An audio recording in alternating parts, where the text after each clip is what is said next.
لنا بدلهم كم زحدقنا لهم أبسان بدلنا حدقلنا هب كفاد حنا نبرنا فتنا يتأتونا من قستن حيلن كبرن زر عدمنا تكاي وقزئتنا مريم بناي قدوس قبرئيل ملاق سلامتا سلام لك اللخو بحلنا خدنقل بسقاهون دنقلخي دقزي أبي هرقويتا سراوي السلام لك اللخو نسخي كابع نستفلخ برختيخي فركر سخون بروخي أملئ تتسقى أقزي أبي هر مساخي أوفست دسبلكي حدياتنا سر لنا نبتفت ودخ يسوس كريستوس اللهم انتنا محرت لمن لنا أمين نقباري سنيات محارنا أملاخ أبون قويتانا أملاخنا مدحنا يسوس كريستوس ستيرنا ردينا نعقبنا تقبلنا رهرهنا ندقفنا سابزا سعزي أو نابسحنا إمنا مسقنا ألنا حج والنعوب ذاك الدس على زيان أب كل زمن هيوتنا نعوب فرح فتسم سلام كعقبنا نخل زمن له زي أبيهر أملاخنا لمنه وقويتانا اجزي أبيهر كل اتملخ أبون قويتانا أملخنا مدحنا يسوس كريستوس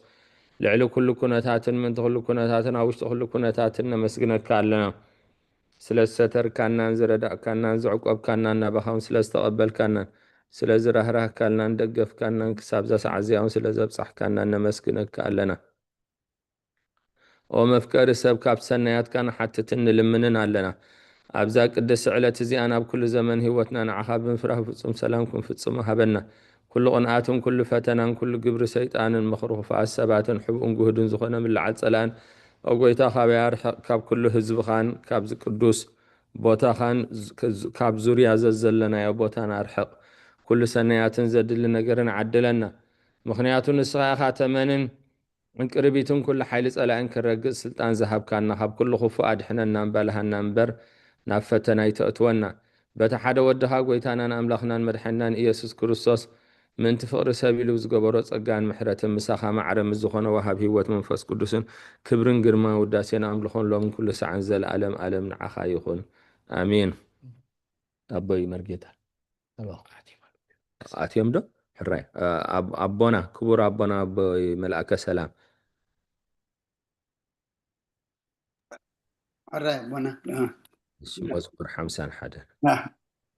ناي مزمور حمسان حدا وأملاك كمسال خام حرني كم تعبير رها غابة يدمسس كاب أبسا يتصبيك حتصبني وحطيتي وناصريني أنا أبسا يفلت اللخمو حطيتي كل جزيل كلمة أيو زربا خاط صادق فرد خان صون كاتركب سانا أخاط راي بدلكو أب كلمة خا أكي جوركو نو بأبسا تولدكو نيك أبا حطيات أنا ستني نو أنا حق أوشتي خاطر اليوم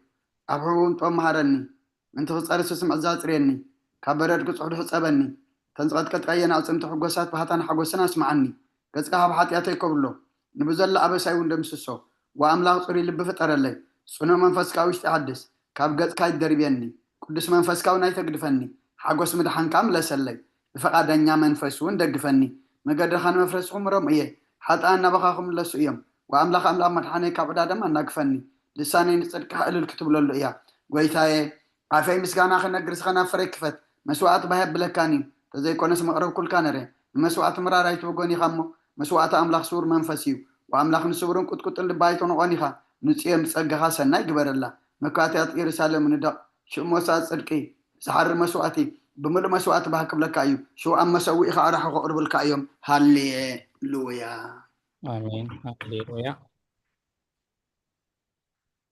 أبي ملاك السلام مزمور داويت مبل 230 أبونا أبا قوموس مزمور داويت مبل 230 حدا أبونا أبي مرقيتا مزمور داويت مبل 230 كلتن أنا مزمور داويت مبل 230 سلستن ماما بري مزمور داويت مبل 230 أربعتن ماما رزنت مزمور داويت مبل 230 شوعتن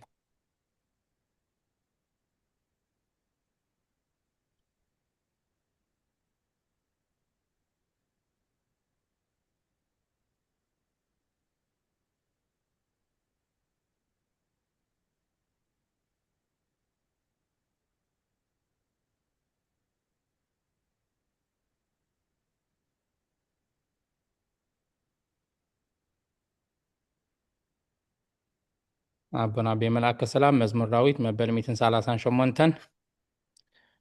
أبونا أبا قوموس مزمور داويت مبل 240 حدا أبونا أبي مرقيتا مزمور داويت مبل 240 كلتن أنا مزمور داويت مبل 240 شدشين كتصليه ማማ ረዘነት መዝሙር ዳዊት መበል 147 ማማ ብረይ ዓዊልክ መዝሙር ዳዊት መበል 148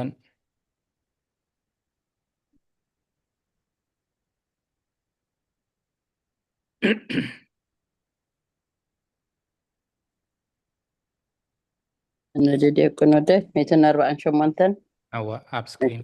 الرئيس مزمن 46 هالليلويا እግዚአብሔር ካብ ሰማያት ኣመስግንዎ ኣብ ኣርያም ኣመስግንዎ ኩልኹም መላእኽቲ ኣመስግንዎ ብዘለኹም ሰራዊት ኣመስግንዎ ኣተን ፀሓይን ወርሕን ኣመስግንኦ ኣቶም ከዋኽብትን ብርሃት ከዋኽብትን ኣመስግንዎ ኣቶም ናይ ሰማያት ኣብ ልዕሊ ሰማያት ዘለኹም ማያትን ኣመስግንዎ ንሱ ኣዚዙ ተፈጢሮም እዮም እሞ ንስም እግዚአብሔር የመስግንዎ ንዘለዓለም ዓለም ኣቆሞም ዘይሓልፍ ሕጊ ከዓ ሃቦም ንእግዚአብሔር ካብ ምድሪ ኣመስግንዎ ኣብ ምድሪ ኣመስግንዎ ኣቱም ገበላት ባሕሪ መዓምኡን ኩልኹም ኣቱም ሓውን በረድን ኣሳሓይተን ግመን ቃሉ እተስልጥ ህበቡላ ኣቱም ኣኽራን ኮረቢትን ኩልኹም ፈረይቲ ኣእዋም ጽሕድታት ኩልኹም ኣራዊትን ኩልኻትኩም እንስሳ ለመም እትብሉ ነፈርቲ ኣዕዋፍን ነገስታት ምድሪ ኩልኻትኩም ኣሕዛብን መሳፍንትን ኩልኻትኩም ፈረቲ ምድርን ኣብ ጎበዝን ጎራዙትን ዓበይትን ምስ ናእሽቱ ስሙ በይኑ ልዑል እዩ ግርማው ኣብ ልዕሊ ሰማይን ምድርን እዩ እሞ ንስም እግዚአብሔር ኣመስግንዎ ንህዝቡ እውን ቀርኒ ኣልዓለ ስለ ኩሎም ቅዱሳኑ ደቂ እስራኤል እቲ ዘቕረቦ ህዝቢ የመስግኑ ኣሎ ሃሌሉያ ሃሌሉያ ቅዱስ ወንጌል መምህርና ሉቃስ ካብ ዝፀሓፎ በረኸ ጸሎቱ ምስ ኩልና ህዝበ ክርስቲያን ይኹን እንሆ ድማ ኣብ ኢየሩሳሌም ስምዖን ዝበሃል ሰብኣይ ነበረ እዚ ሰብኣይ ዝጻድቕ ንኣምላኽ ዝፈርሕ ምጽንናዕ እስራኤል እውን ዝጽበ ነበረ መንፈስ ቅዱስ ድማ ነበሮ ነቲ መሲሕ እግዚኣብሔር ከይረኣዮ ሞት ከም ዘይርኢ ድማ ብመንፈስ ቅዱስ ተገሊጹሉ ነበረ ብመንፈስ ከዓ ናብ ቤተ መቕደስ መጸ ወለዱ ነቲ ኢየሱስ ህፃን ከም ስርዓት ሕጊ ክገብርሉ ምስ ኣተዉ ስምዖን ድማ ኣብ ኢዱ ሓቑፎ ንኣምላኽ እውን ከምዚ እናበለ ኣመስገነ ኦ ጐይታይ ነቲ ንኣሕዛብ ምግላፅ ብርሃን ንህዝብኻ እስራኤል እውን ክብረት ክኸውን ኣብ ቅድሚ ኩሉ ህዝቢ ዘዳለኻዮም ድሓንካ ዓይንተይ ካብ ርያስ ሕጂ ከምቲ ዘረባኻ ንባርያኻ ብሰላም ተፋንዎ ኢኻ በለ ምስጋና ንእግዚአብሔር ኣምላኽ ይኹን ኣሜን ኦ ክርስቶስ ኣምላኽና ምስሄር ኣቦኻን መንፈስ ቅዱስን ሎምን ኩሉ ሰዓን ዘለዓለም ዓለም ንሰግደልካ ኣለና ኣሜን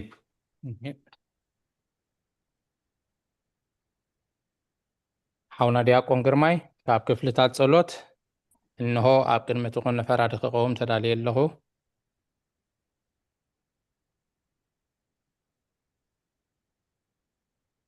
እሺ ቃለ ሕይወት ይስማዓልና ክፍልታዊ ጸሎት እንሆ ኣብ ቅድሚ እቲ ቁኑዕ ፈራዲ ክቐውም ተዳልየ ኣለኹ እቲ ኣብ ምግጋይ ዝሓለፈ ዕድመይ ንኹንኔን ንፍርድን ብቑዕ ስለ ዝኾነ ብብዙሕ ሓጢኣተይ ርዕድን እንቅጥቀጥ ኣለኹ ግን ከ ነፍሰይ ጌና ኣብ መሬት ትነብሪ ካብ ሃለኹሲ ተነስሒ ምኽንያት መሬት ኣብ መቓብር ኣይውድሶን እዩ ኣብ ሞት ከዓ ዝዝክሮ የልቦን ኣብ ገሃነም እውን ዘመስግኖ የልቦን እሞ ካብ ድቃስ ትህኪት ክተንሲኺ ናብ መድሓኒ ክብንስሓ ኦ ኣምላኸይ መሓረንን ኣድሕነንን እንዳበልክ ተማፀኒ ስብሃት ለኣብ ለወልድ ወመንፈስ ቅዱስ ኣሜን ማማ ረዘነት መዋዕል ሰብ ዘይውዳእ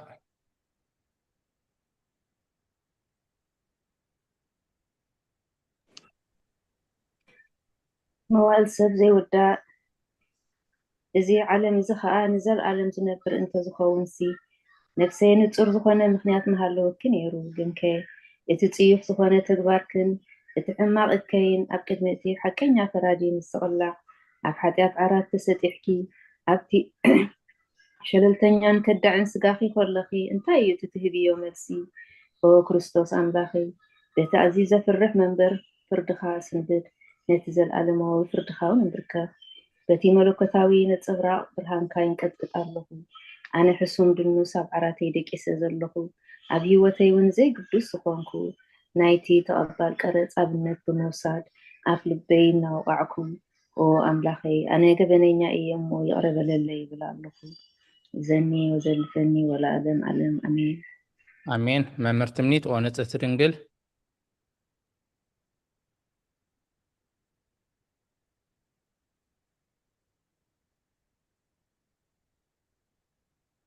ድምፂ ተዓፅያ ትክላ መምህር ትምኒት ኦ ንጽሕቲ ድንግል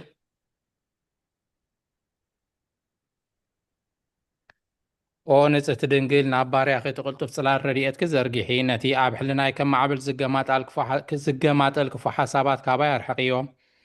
ነታ ሕምምቲ ነፍሰይ ብኸንቱነት ኣዝዩ ሃለዋታ ጠፊእዋ ኣሎ እሞ ናብ ጸሎትን ምንቕቓሕን ኣበግስያ ምኽንያቱ ንስኺ ኸኣሊትን ምሕረት እትልምን ኣላይት ኣደን ኢኺ ኣደ ምንጪ ህይወት ንጉሰይን ኣምላኸይን ጐይታ ኢየሱስ ክርስቶስ ተስፋይ ኢኺ ማማ ብረይ ኦ ጐይታ በዛሌት እዚኣ ንዓሞ ብዘይ ሓጢኣት ክንሓድር ሓልወና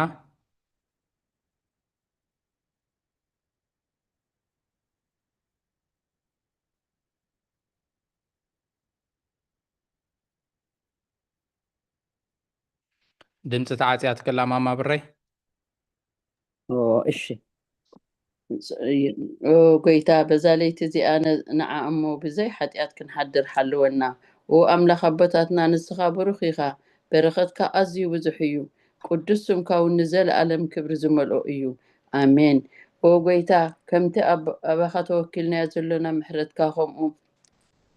ትኹነልና ኣዒንቲ ኩለና ንዓኻ ይፅበያ ኣለዋ ንስኻ ከዓ ኣብ እዋኑ ምግቢ እትህቦም ኣምላኽናን መድሃኒናን ተስፋ ኩላ ወሰናት ምድሪ ይስምዓና ጎይታ ንስኻ ኢኻ ኣብዚ ዓሌት እዚ ንዘለኣለም ተድሕነናን ተዕቁበናን ኣሜን ጎይታ ብሩኽ ኢኻ እሞ ፍርድኻ መሃረኒ ጎይታ ብሩኽ ኢኻ እሞ ሓቅነትካ ርዳእኒ ጎይታ ብሩኽ ኢኻ እሞ ክብርኻ ኣብርሃለይ ጎይታ ምሕረትካ ንዘለኣለም ይነብር ጎይታ ንዓይ ንተግባር ኢድካ ካብ ወለዶ ናብ ወለዶ መዕቆብየይ ስለ ዝኾንካ ኣይትንፀገኒ ጎይታ ንዓኻ በዲለ እየ እሞ መሓረንን ንነፍሰይ ኣድሕናን እናበልኩ እጽልይ ኣለኹ ጎይታ ኣባኻ ተወኪለ ኣለኹ እሞ ኣድሕነኒ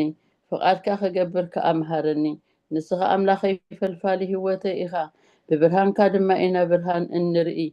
ምሕረትካ ናብቶም ዝፈልጡኻ ክብርኻ ከዓ ናብ ቁኑዕ ልቢ ትምጻእ ጸጋን በረኸትን ምስጋናን ብሓቂ ናትካ እዩ ቅድሚ ዓለም ዝነበርካ ንዘለኣለም እትነብር ዘለኻን ኣቦን ወልድን መንፈስ ቅዱስን ንዓኻ ምስጋናን ውዳሴን ግርማን ይግባእ ሎምን ኩሉ ሰዓት ንዘለኣለም ኣለም ኣሜን ልዑል ጎይታ ብኣኻ ምእማን ንስምካ ምዝማርን ሰና እዩ እሞ ምሕረትካ ኣብ ፀፅባሕ ሓቅነትካ ድማ ለይቲ ለይቲ ኣዘንቱ ኣሜን ኣሜን ማማረ ዘነት ውዳሴ ስሉስ ቅዱስ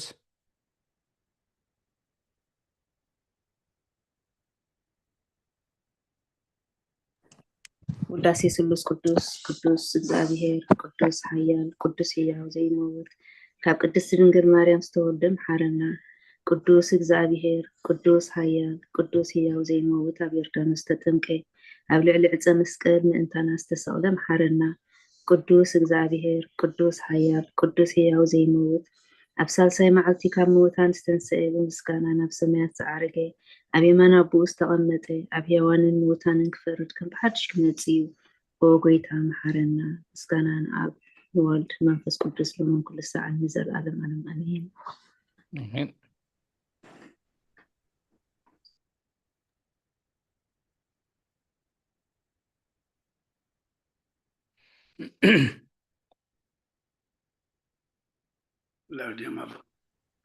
ኣለዉ ናባኹም ድሓን ኢሎምኩም ኣቦና ወስሉስ ቅዱስ መሓረና ወስሉስ ቅዱስ መሓረና ወስሉስ ቅዱስ መሓረና ወጎይታ ኃጢአትና ሓደገልና ወጎይታ በደልና ይጸብጽበልና ወጎይታ ኣበሳና ይቅረበለልና ወጎይታ ንሕማት ካብ ፀሓዮም ማምንቲ ትቅዱስም ካልካ ፈውሶም ወጎይታ ነቶም ዝመጡ ቦታትና ነዴታትና ሓዋትና ናሓትና ካዕነብ ሰማዕርፍ ወኻብ ኃጢአትን ዝኾንካ ጎይታ መሓረና ወኻብ ኃጢአትን ዝኾንካ ጎይታ ርዳእና ልማነና ከዓ ተቀበለልና ክብርን ምስጋናን ብፍጹም ማዕርግን ቅድስናን ንዓኻ ይግባእ ኣሜን ወጎይታ መሓረና ወጎይታ መሓረና ወጎይታ ባርኸና ወጎይታ ብቕዓት በረና ምስጋና ከምዚልና ክንጽሊ ብሰማያት ነፍሲ ኮና ስምክ ቀድስ መንግሥትካ ትምጻእ ፍቃድካ ከምታ ኣብ ሰማይ ከምኡ ድማ ምድሪ ይኹን ዕለት መግብና ለመሃበና ንሕና ንዝበደሉና በደሎም ከም ዝሓደግናሎም በደልና ንዕሳና ንርገልና ክፋድሕነና እምበር ኣብ ፈተና ይትእትወና መንግስትን ሓይልን ክብርን ንዘለኣለም ናትካ ኢማ ኣሜን ኦዝቴ ማርያም ብናይ ቅዱስ ገብርኤል መልኣኽ ሰላምታ ሰላም ለክለኹ ሕና ከድንግል ኢኺ ብስጋኹን ድንግል ኢኻ ኣደ እግዚኣብሔር ጽባሕ ጎይታ ሰራዊት ሰላም ለክለኹ ንስኺ ካብ ኣንስቲ ብርኽቲ ኢኺ ፍረ ከርስኹም ብርኺ ኦ ምልዕተ ጸጋ እግዚኣብሔር ምሳኺ እዩ ኦ ፍስቲ ደስ በልኪ حتياتنا خسريلنا نفت ودخ يسوع كريستوس منتانا محرات لمن لنا آمين አሜን። መምህር ትምኒት ምስጋና ንቅድስት ድንግል ማርያም ምስጋና ንቅድስቲ ድንግል ማርያም ኦ ቅድስቲ ምልእቲ ጸጋ ኩሉ ግዜ ድንግል ዝኾንኪ ወላዲት ኣምላኽ ኣደ ክርስቶስ ሰላም ንብለኪ ምእንቲ ሓጢኣትና ክሓድገልና ናብ ፍቑር ወድኺ ጸሎትና ዕርግልና ንሓቀኛ ብርሃን ኢየሱስ ክርስቶስ ኣምላኽና ዝወለድክልና ቅድስቲ ድንግል ሰላም ንብለኪ ንሓጢኣት ነብስና ሓዲጉ ክምሕረና ናብ ጎይታ ለምንልና ኦ ቅድስቲ ድንግል ማርያም ወላዲት ኣምላኽ ንዘርኢ ሰብ እምንቲ ኣማላዲት ናብ ወድኺ ኢየሱስ ክርስቶስ ብሕድገት ሓጢኣት ክጽግወና ለምንልና ኦ ናይ ሓቂ ንግስቲ ድንግል ሰላም ንብለኪ ኦ ንኣማንኤል ኣምላኽና ዝወለድክልና ኩርዓት ዘርእና ሰላምታ ነቕርበልኪ ኦ ድንግል ብጎይታና ኢየሱስ ክርስቶስ ተኣመነት ኣማላዲት ሓጢኣትና ምእንቲ ክሓድገልና ተዘከርና ኦ ቅድስቲ ድንግል ማርያም ወላዲት ኣምላኽ ንዘርኢ ሰብ እምንቲ ተደጊማ ደደለ እምንቲ ንዘርኢ ሰብ እምንቲ ኣማላዲት ናብ ወድኺ ኢየሱስ ክርስቶስ ብሕድገት ሓጢኣት ጽግወና ተደጊማ ላስን ለምንልና ኦ ናይ ሓቂ ንግስቲ ድንግል ሰላም ንብለኪ ንኣማንኤል ኣምላኽና ዝወለድክልና ኩርዓት ዘርእና ሰላምታ ነቕርበልኪ ኦ ድንግል ብጎይታና ኢየሱስ ክርስቶስ ተኣምነት ኣማላዲት ሓጢኣትና ምእንቲ ክሓድገና ተዘከርና ኣሜን አሜን። ተባህለ ዕድል ምስክን ኣገልግሎት ካባር ያዘ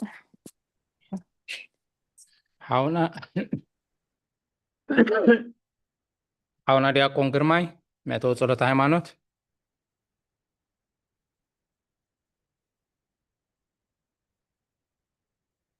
ወረታ መእተዊ ጸሎተ ሃይማኖት ኦ ኣደ ሓቀኛ ብርሃንና ክብረኪ ኦ ቅድስቲ ድንግል ወላዲተ ኣምላኽ መድሕን ዓለም ስለ ዝወለድክልና መጺኻ ንነፍስና ስለ ዘርሓና ነመስክነኪ ኦ ጎይታና ንጉስና መድሓንናን ኢየሱስ ክርስቶስ ክብሪ ንዓኻ ይኹን ስለ ንሃዋርያት መጎሶ ንስኻ ንሃዋርያት መጎሶ ንሰማዕታት ተኸሊሎም ንጻድቃን ዕልልቶም ንቤተ ክርስቲያን ጽንዓት ንሓድቀን ሓጣን ሕድገት ብሓደ ዝመረኮቱ ስሉስ ቅዱስ ነበስር ንሰግደልካ ነኽብሮን ኣሜን ወይታ መሓረና ወይታ መሓረና ወይታ ባረኸና አሜን አሜን። ሓውና ዲያቆን ሳሙኤል ናይ ሃይማኖት ጸሎት ኩሉ ብዝሓዘ ሰማይን ምድርን ዝርአን ዘይርአን ዝፈጠረ ብሓደ ኣምላኽ እግዚኣብሔር ኣብ ንኣምን ብሓደ ጎይታ ብኢየሱስ ክርስቶስ ዓለም ከይተፈጥረ ምስኡ ህልው ዝኾነ ወልዲ ኣብ ውሃዱ ንኣምን ካብ ብርሃን ዝተረኽበ ብርሃን ካብ ሓቀኛ ኣምላኽ ዝተረኽበ ኣምላኽ ዝተወልደ እምበር ፍጡር ዘይኮነ ብመለኮቱ ምስ ኣብ ማዕረ ዝኾነ ኩሉ ብኡ ዝተፈጥረ ብዘይክኡ ግና ኣብዚ ምድሪ ዘሎ ይኹን ወይ ኣብ ሰማይ ዘሎ ምንም ዝተፈጥረ የልቦን ምእንታና ምእንቲ ሰብ ምእንቲ ድሕነትና ካብ ሰማያት ዝወረደ መንፈስ ቅዱስ ካብ ቅድስቲ ድንግል ማርያም ስጋ ለበሰ ሰብ ኮነ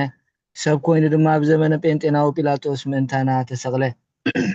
ሓመመ መከራ መስቀል ተቐበለ ሞተ ተቐብረ ኣብ ቅዱሳት መጻሕፍቲ ከም ዝተጻሕፈ ኣብ ሳልሳይ መዓልቲ ካብ ምውታት ተፈሊዩ ተንስአ ብኽብሪ ናብ ሰማያት ዓረገ ኣብ የማን ኣቦኡ ተቐመጠ ከም ብሓድሽ ድማ ንህያዋንን ንሙታን ክፈርድ ብኽብሪ ክመጽእ እዩ ንመንግስቱ እውን መወዳእታ የብሉን ጎይታን መሕወይን ብዝኾነ ካብ ኣብ ዝተረጸ መንፈስ ቅዱስ ንኣምን ምስ ኣብን ወልድን ንሰግደሉን ነመስግኖን ብነቢያት ዝተዛረበ እዩ ልዕሊ ኩሉ ብናይ ሃዋርያት ጉባኤ ዝኾነት ብሓንቲ ቅድስት ቤተ ክርስቲያን ንኣምን ሓጢኣት ንምስራይ ብሓንቲ ጥምቀት እውን ንኣምን ትንሣኤ ሙታን ንዘለኣለም ንመጽእ ህይወት ተስፋ ንገብር ኣሜን አሜን ጎይታ ጸሎትና ሰሚዕኻ ሓጢኣትና ሓደገልና ክርያላይሶን ክርያላይሶን ክርያላይሶን ላይሶን ላይሶን ላይሶን ክርያላይሶን ክርያላይሶን ክርያላይሶን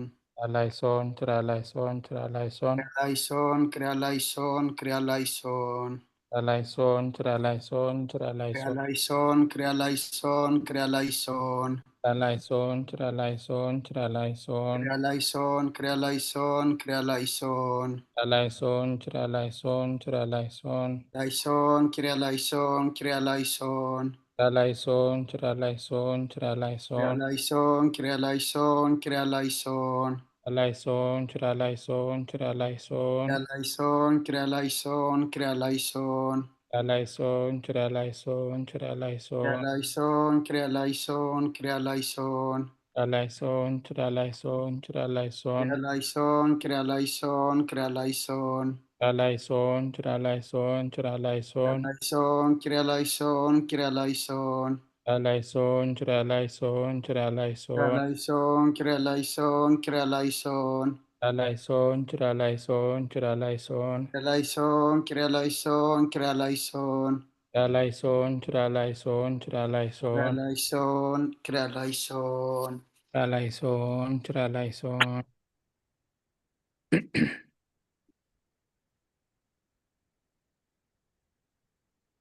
አዴና አይን ዓለም ቅዱስ ቅዱስ ሽሕራይ ከመይ ምስኹም ቅዱስ ቅዱስ ቅዱስ ቅዱስ እግዚአብሔር ጎይታ ሰራዊት ሰማይን ምድርን ብኽብርኻን ብልግስናኻ ሙሉኣት እየን። ኦ ንኩሉ እትመልኽ እግዚአብሔር ኣቦ መሓረና። ኦ ጎይታ ሰራዊት ኣምላኽ ሓይልታት ምሳናኹም። ምክንያቱ ኣብ ግዜ ሽግርናን ጭንቀትናን ብዘይካኻ ረድአ የብልናን። ኦ ኣምላኽ ኣባና ሕድር ንበደልና ይቕርታን ምሕረትን ግበረልና። እቲ ብድሌትናን ብዘይድሌትናን ዝገበርናዮ እቲ ብፍልጠትን ብዘይፍልጠትን ዝሰራሕናዮ ስውርን ጉህዱን ዝኾነ ሓጢኣትና ምእንቲ እቲ ኣብ ልዕሌና ዝስመ ቅዱስ ስምካ ኢልካ ኦ ጎይታ ይቕረበለልና። ኦ ጎይታ ከምታ ምሕረትካ ደኣ እምበር ከም ግብርና ኣይኹን። ክብርና ኣምላኽ ይኹን። አሜን። በከመ ምሕረትከ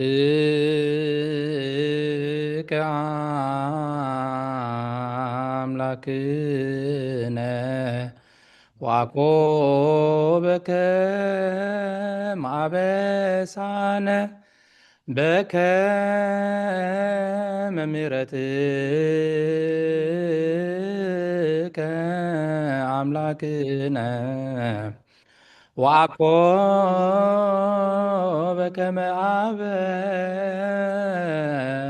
አበሳነ በከመ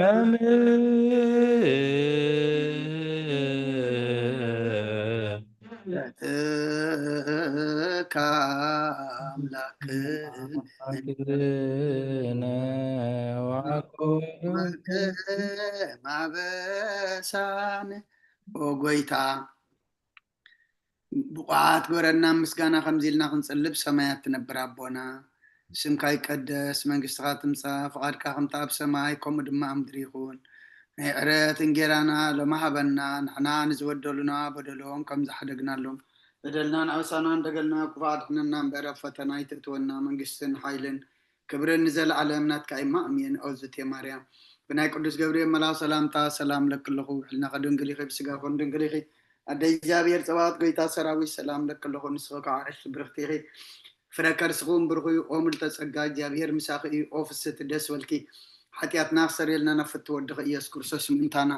ምሕረት ለምነልና ኣሜን። ናይ ንስሓ ፀሎት ኦ ጎይታ ኣብዛ መዓልቲ እዚ ኣብ ቅድሚኻ ኣብ ተግባርኹም ብቓል ብሓሳብኹም ብኩሉ ዋሳትና ዝሓጣና እዩ ንስኻ ርሕሩሕን መፍቀር ሰብን ስለዝኾነ እንቲ ቅዱስ ሚካኤልካ ተዓረቐና ናሕደገልና ወኣምላኽ ሰላም ክንሓድር ሰላማዊት ለይቲ ሃበና ኣብዛ ናይ ድቃስ ግዜና ካብ ኩሉ ጭንቀት ናፃ ግበረና ካብ ኩሉ ክፍኣትን ካብ ኩሉ ፈተና ፀላእን ክሕልወና ከዓ ናይ ሰላም መልኣካ ለኣኸልና ፀጋን ብርህራያን እቲ መፍቀር ሰብ ዝኾነ ሓደ ወድኻ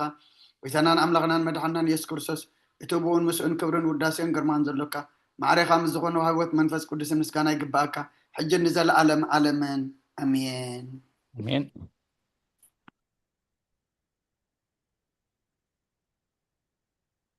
ኣቦና እፀወልና ኣቦና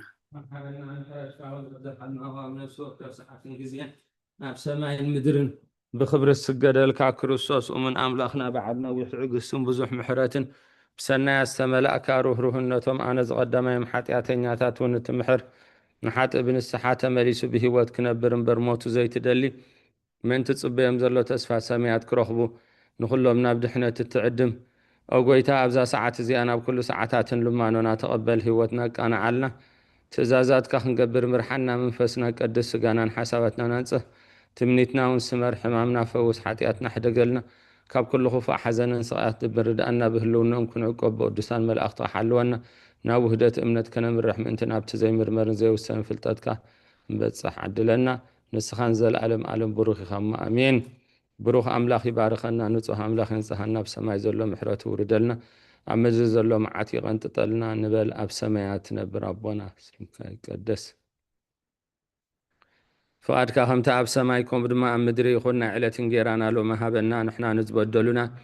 بدلهم كم زحدقنا لهم أبسان بدلنا حدقلنا هابكو فؤاد حنا نادا أنبر نافتنا يتأتونا من قستن حيلن كبرن زل ألمنا تكاي أمين أوغزئتنا مريم بناي قدوس جبريل ملأخ سامتا سلام لك الله بحلنا خدن قليخي بسقاخون دنقليخي عدق زي أبي هرقويتا سراويت سلام بلك الله نستخي كاب أنا استفلخ برختيخي ناي مهتن كفرون بروخي أم لتتسقاه زي أبي هر مساقي أوفيس تدس بلكي حتياتنا سريلنا نابتفت ودخ يسوس كريستوس اللي خم انتانا محرت من لنا آمين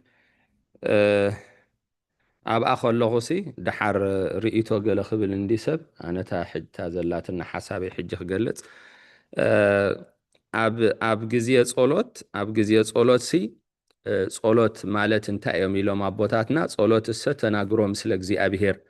هجي صولوت كتامس أملاخ مزر رابي هجي فقرات دك أي مالتيو لعليت خلوان تفلطوان تناي صولوت هيوات جن نقرأ مقادنا تناي أسمعت معدال كالمي لخصاب زركبلو زخون الشم كتسوع عقباني بصولات شم أملاخ تراي بقى مسؤولين عن الزارب زلنا أمونغو خنا بليبلنا تجددنا معدال تتصوعناها خابو ترفن إحنا الشي أقول قلوت كاي بارخ ديابكون يقني اللي قال هيوت آمين قال زبلزي خنتون قولوا لنا آمين عمت الرشاي ولدنا خمس سلوس أنا آمين يحلف من رقابلو آمين مسود أخي آمين زبحال مالتي نهلا تابزي أحجي دحر نفسه وكف ساعات صبوته صحيفة لا تنكالو تكرم اللون مالتي هجي سلازي أمونغو حسابنا تزي قلتنا يحيش مالتي مستوهبنا تخيلنا نابتو صولوت نقطة شعوتي منفس صولوت كي تسبره تخيلو مس أملاخ كخونا لنا إلي يغني لي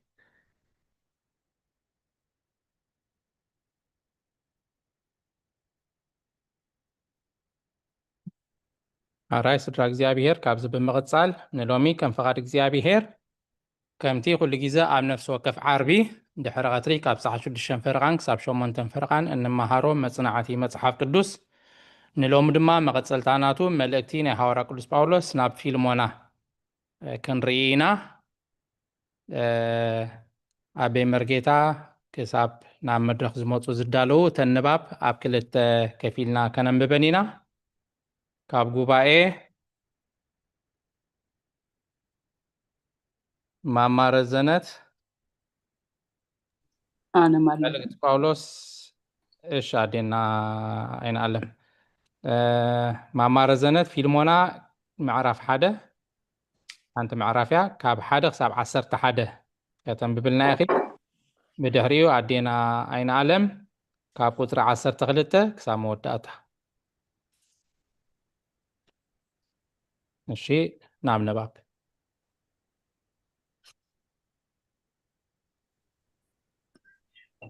ፊልሞና ምዕራፍ 1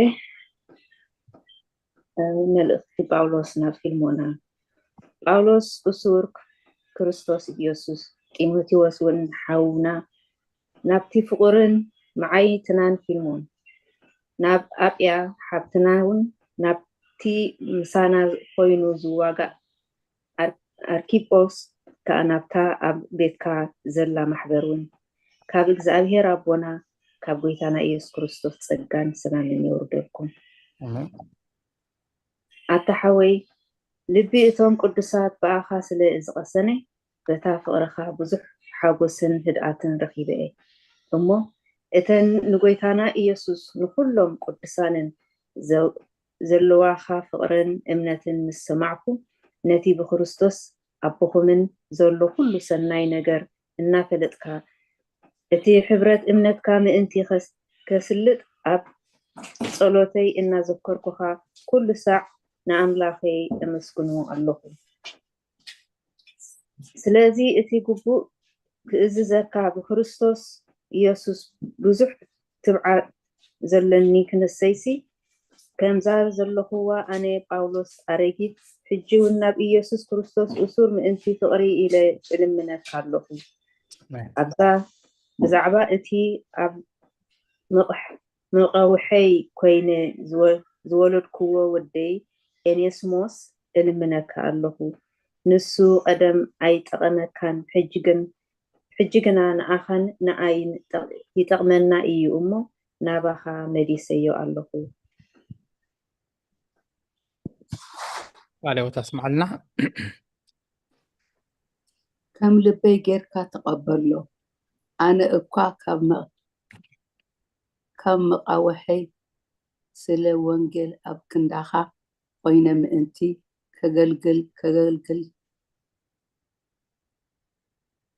ከገልግለኒ ንርእሰይ ተርፎ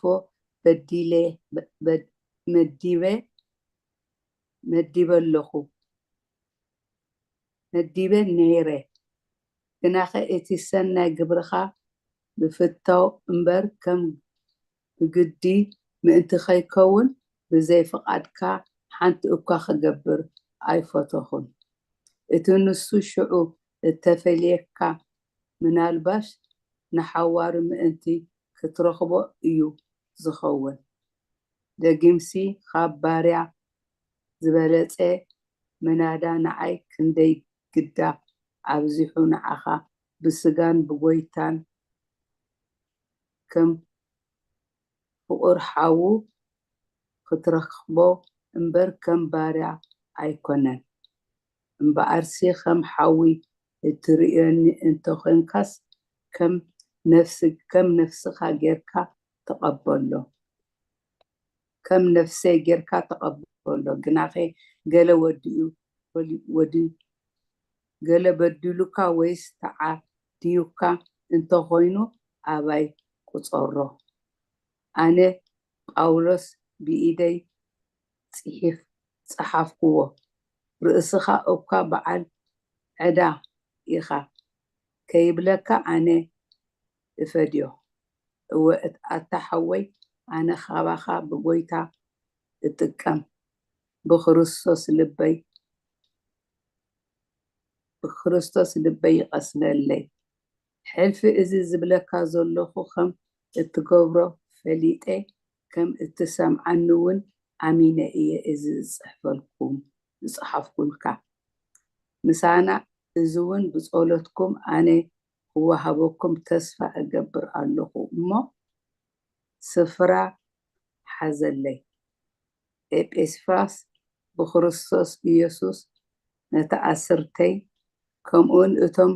መታዓይተይ ማርቆስ እርሲጦስ ዴማስ ሉቃስ ሰላም ይብሉኻ ኣለዉ ጸጋ ጎይታ ኢየሱስ ክርስቶስ ምስ መንፈስኩም ይኹን ኣሜን ክብርና ኣሜን ቃልዮት ኣስማዕልና ኣራይ ካብ ዝቐፂልና ዓለታዊ ትምህርትና መቦና ብመርጌታ ክወሃበናይ ንዖም ተዛራባ አንደበት ንዓና ድማ ሰማዒ እዝነ ልቦና ሂቡ ልቢ ሊድያ ዘኸፈተ እግዚአብሔር ኣምላኽ ናብቲ ዝበሃለና ከነቕልብ ልብና ይኽፈተልና እግዚአብሔር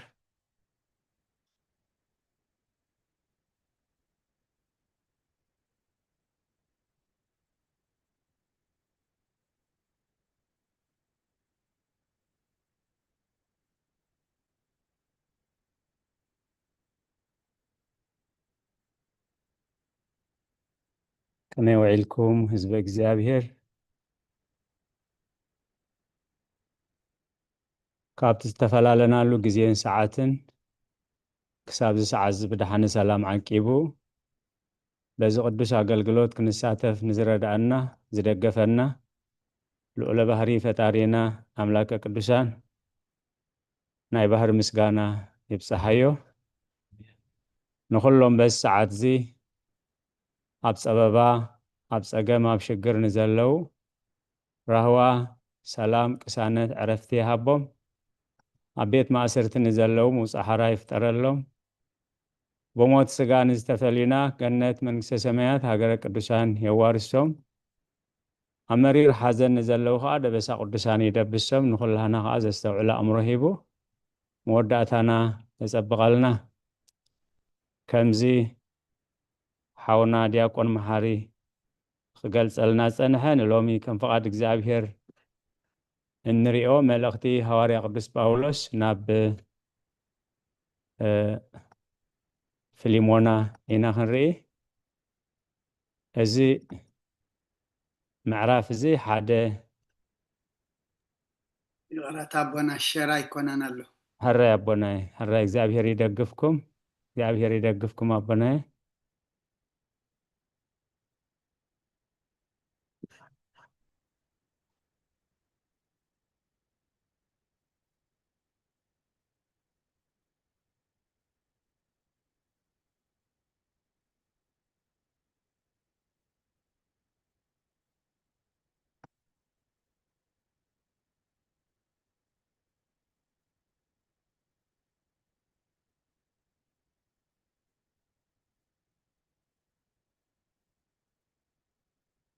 هجي شر دخين بنا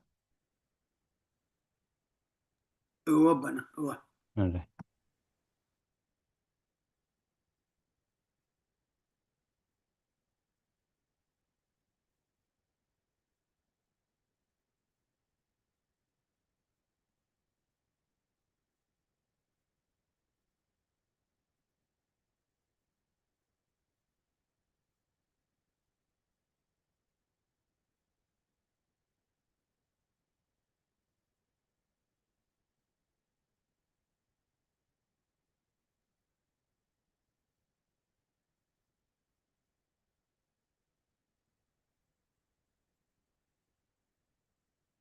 اوكي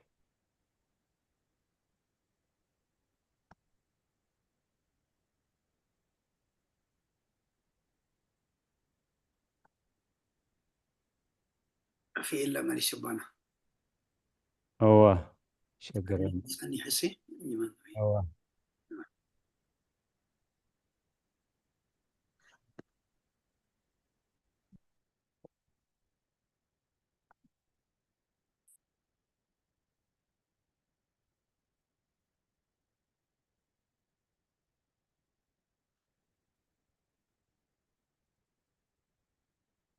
أجير اللبنة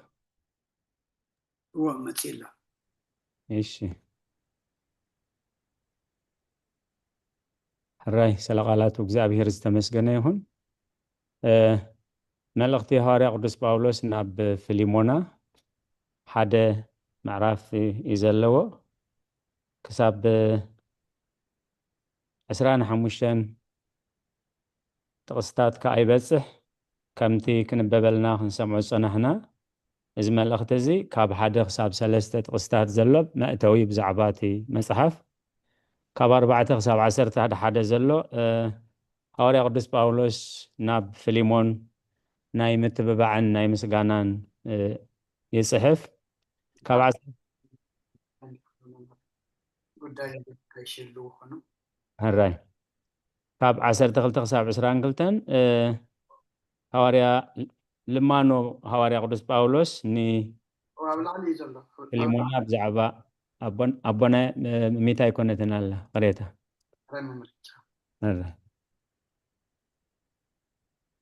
بزعبا أناسيموس موداتا 13 كا مدام دمتا يبل مجمريا خم تخنببلنا صنحه هواريا قدس باولوس أسر بخريستوس إيسوس إيماتيوس حاونا ناب تفكرون معايتين فيليمون يبل فكرك بالكل فتاوي وزي كونه فنأملاخ زفكر مخنياتو تم قدسان بفغري أملاخ مسابات يراخبو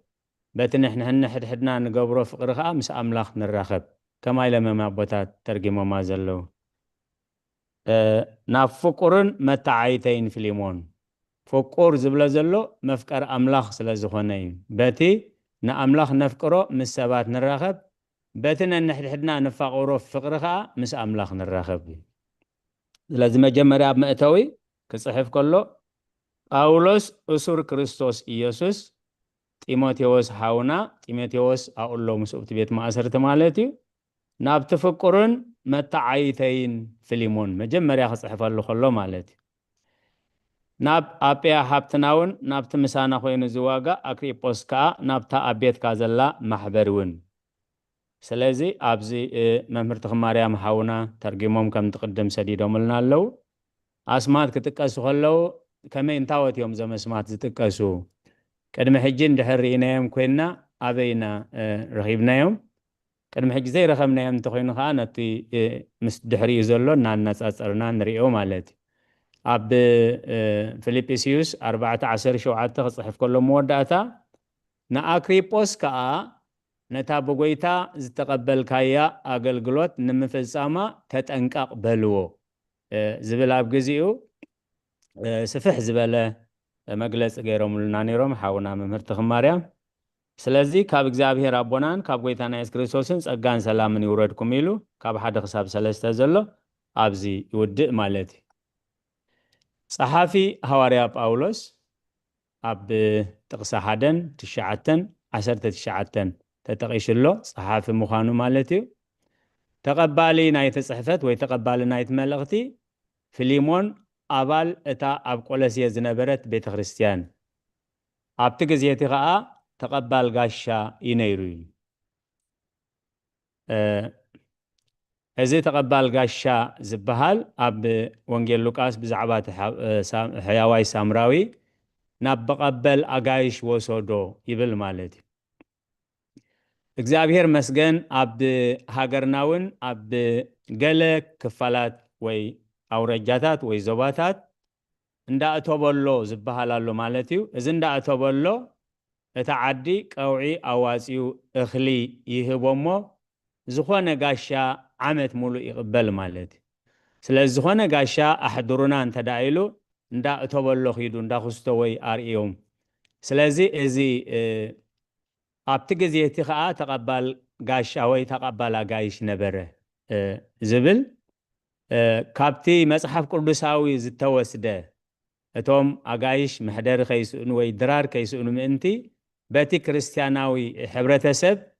ተዋፂኡ ንሓደ ሰብ ቦታ ኣለካ ሰፊሕ ልቢ ኣለካ ተባሂሉ ዝወሃቦ እዩ ማለት እዩ ምናልባት እንድዒብ ዝሕጂ እዋን እምበር ክሳብ ዝቕሩብ እዋን ኣነ ተመሃራይ ከለኹ ኣብ ዝፈልጦ ኣብ ኩሉ ኣይንብል ግን ኣብ ገለ ዞባታት ወይ ኣውራጃታት ዓድና እንዳእተበሎ ዝበሃል ኣሎ ከም ዝበልኮ ደጊመ ቀውዒ ነብሲ ወከፍ ሰብ ከከም ዓቕሙ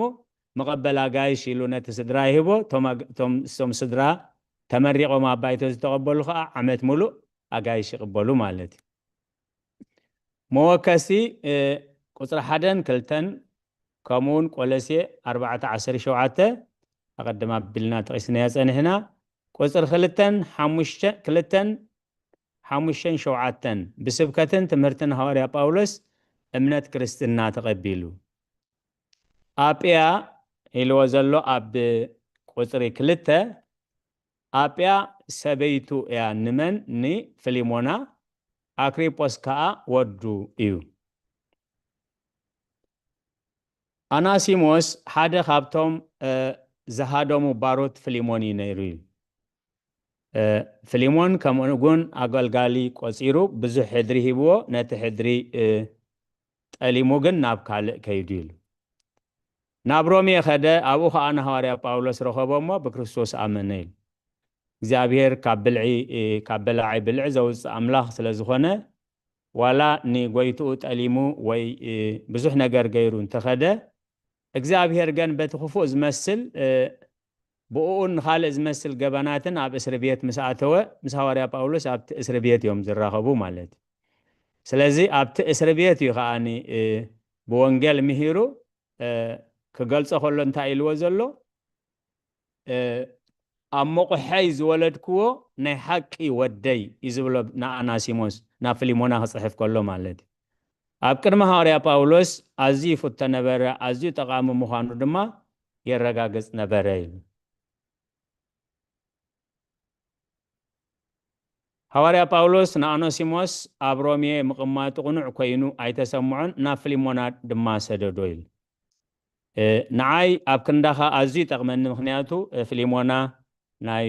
ሐዋርያ ጳውሎስ ረድእ ስለ ዝነበረ ንዓይ ክንዳኻ ኮይኑ ኣዝዩ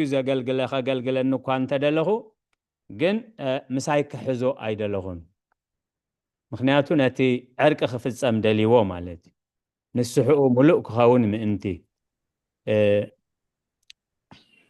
እዛ ናብ ፊሊሞን ተላእኸት ደብዳቤ ሕጂ ንኦኖሲሞስ ከም ሓው ብክርስቶስ ገይሩ ክቕበሎ በደል እንተገይሩ ከዓ ንኦኖሲሞስ ይቕረ ክብለሉ እትልምን ደብዳቤ እዩ ካብ 15 ቅስራብ 21 ዕለትን ቦታን ኣብቲ ብዛዕባ ሰብ ቆሎስየ እተጻሕፈሉ እዋን እተጻሕፈት እንተኮይኑ ኣብታ ሐዋርያ ጳውሎስ ኣብ ሮሜ ተኣሲሩሉ ዝነበረ እዋን ማለት ኣብ ሮሜ ኣብ ዝነበረሉ ኣብ 61 ክሳብ 63 ድሕሪ ልደተ ክርስቶስ እያ ተጻሒፋ